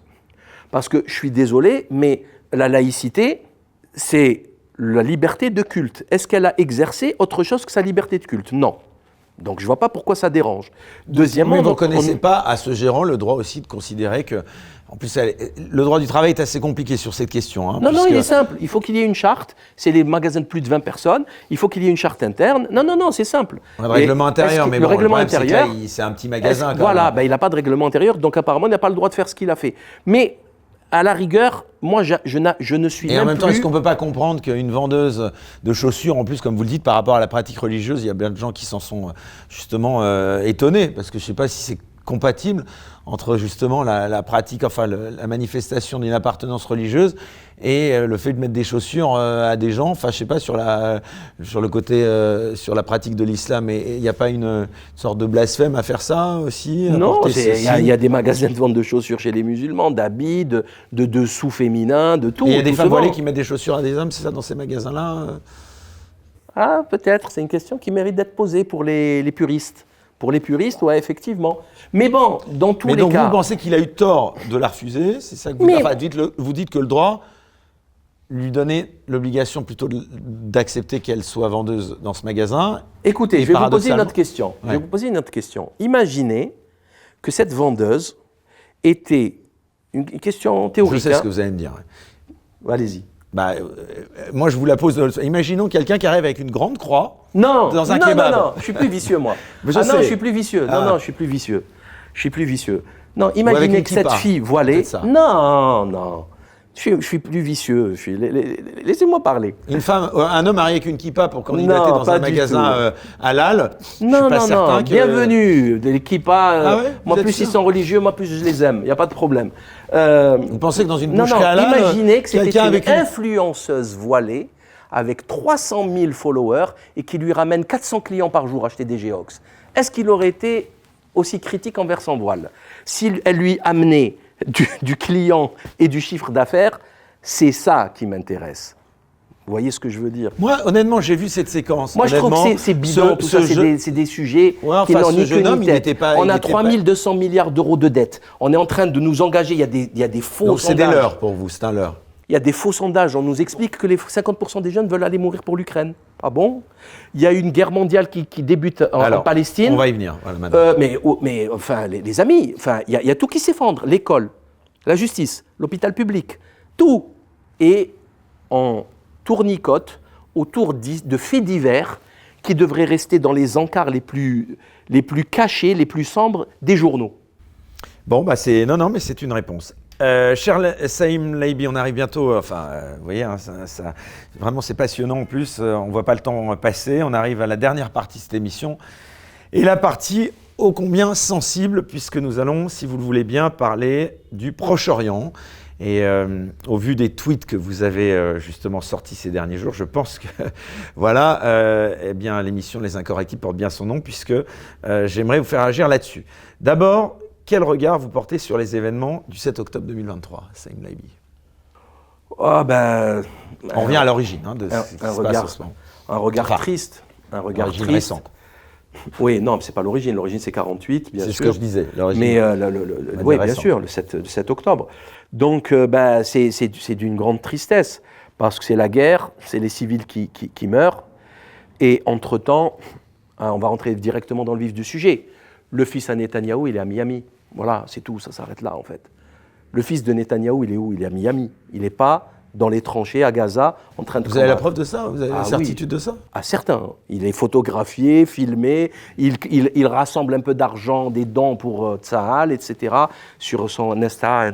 Voilà. Et ça a même fait polémique à Tel Aviv, dans les médias. Enfin, après, ça, c'est pas condamnable. Ah ben si. Si. Tout le monde est...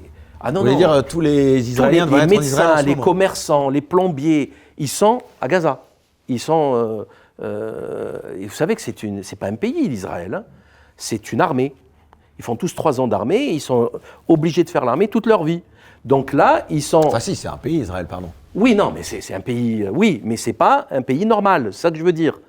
Vous voulez dire par rapport à l'engagement dans l'armée? Oui, l'armée pour eux, c'est leur survie. Donc ils devraient revenir... Ils devraient avoir une vie civile. Une armée professionnelle, ça suffit. En France, c'est le cas. Dans tous les pays du monde. Eux, c'est à vie. L'armée, c'est 3 ans, c'est unique. Les femmes aussi, c'est spécial. Donc, et parce que, ils estiment qu'ils sont en danger. Ils ont raison d'ailleurs d'estimer, puisqu'ils sont entourés de centaines de millions d'arabo-musulmans et de Turcs, etc. Mais voilà. Donc, pour revenir à ce qui s'est passé le 7 octobre, c'est le résultat de la colonisation, du blocus de Gaza, voilà, des accords d'Abraham pour faire oublier la cause palestinienne avec les trahisons de tous les pays arabes. Donc ça ne pouvait que finir comme ça. Toute personne intelligente, sensée, réfléchie... Qu'est-ce que vous pensez justement de la théorie qui laisse entendre que Benjamin Netanyahou aurait pu savoir et aurait pu laisser faire? Vous croyez à ça? Oui, j'y crois. D'ailleurs, il y a quelque chose de très intéressant qui s'est passé hier ou avant-hier chez Darius Rochepin. C'est Ehud Barak qui a fait une déclaration folle. Moi, j'en parle depuis plus de 15 ans maintenant. Sur l'avenue du Messie. Sur l'avenue du Messie, personne n'en parle. On a affaire à des sabbataïstes, c'est l'eschatologie juive. Des ministres du gouvernement de Netanyahou. Même pas des ministres. La seule erreur d'Ehud Barak, c'est de faire croire que Netanyahou est sous l'influence des ministres. Non, il est lui-même messianiste. Donc, c'est quoi le sabbataïsme et le messianisme? On rappelle ce que c'est, voilà. Athée, il faut accélérer la venue de l'antéchrist. Eux, ils appellent ça, chacun il l'appelle comme il veut. Eux, c'est leur Mashiach, c'est leur Messie, qui va permettre le règne du peuple juif sur le monde, etc. C'est la fin des temps.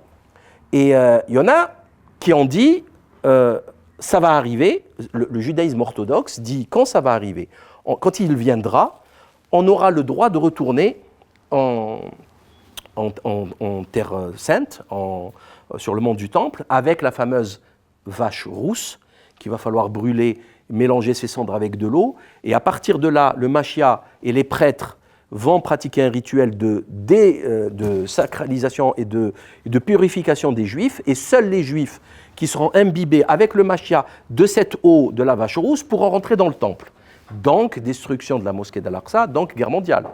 Il faut le savoir, ça aussi, puisque c'est quand même, ça va très très mal finir tout ça. Donc c'est hyper grave, hyper sérieux.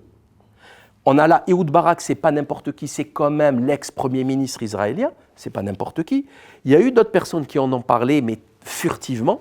Mais là, c'est intéressant qu'ils en parlent, puisque ça met le débat sur la place publique. Et ça, c'est quand même, quand on sait ça, quand on sait que les types sont complètement fous et qu'ils se pensent, c'est une secte, hein, représentants de Dieu, et qu'ils vont hâter l'arrivée de la fin du monde, il n'y a plus de logique géopolitique.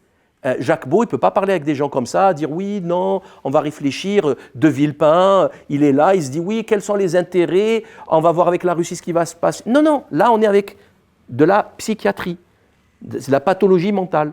C'est des gens qui sont prêts à mettre le feu sur la planète pour des histoires de religion. Et ça, moi, j'en veux pas. Personne n'en veut de ça.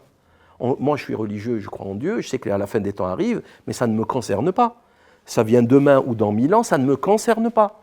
Je ne vais pas rentrer dans les plans de Dieu. C'est quoi cette histoire? C'est d'une arrogance folle. Je vais accélérer les plans de Dieu. C'est très malsain. Reste à ta place, tu es bien. Pour voir la suite de l'émission, merci de vous abonner à la chaîne Les Incorrectibles Plus sur Player depuis le lien en description sous cette vidéo.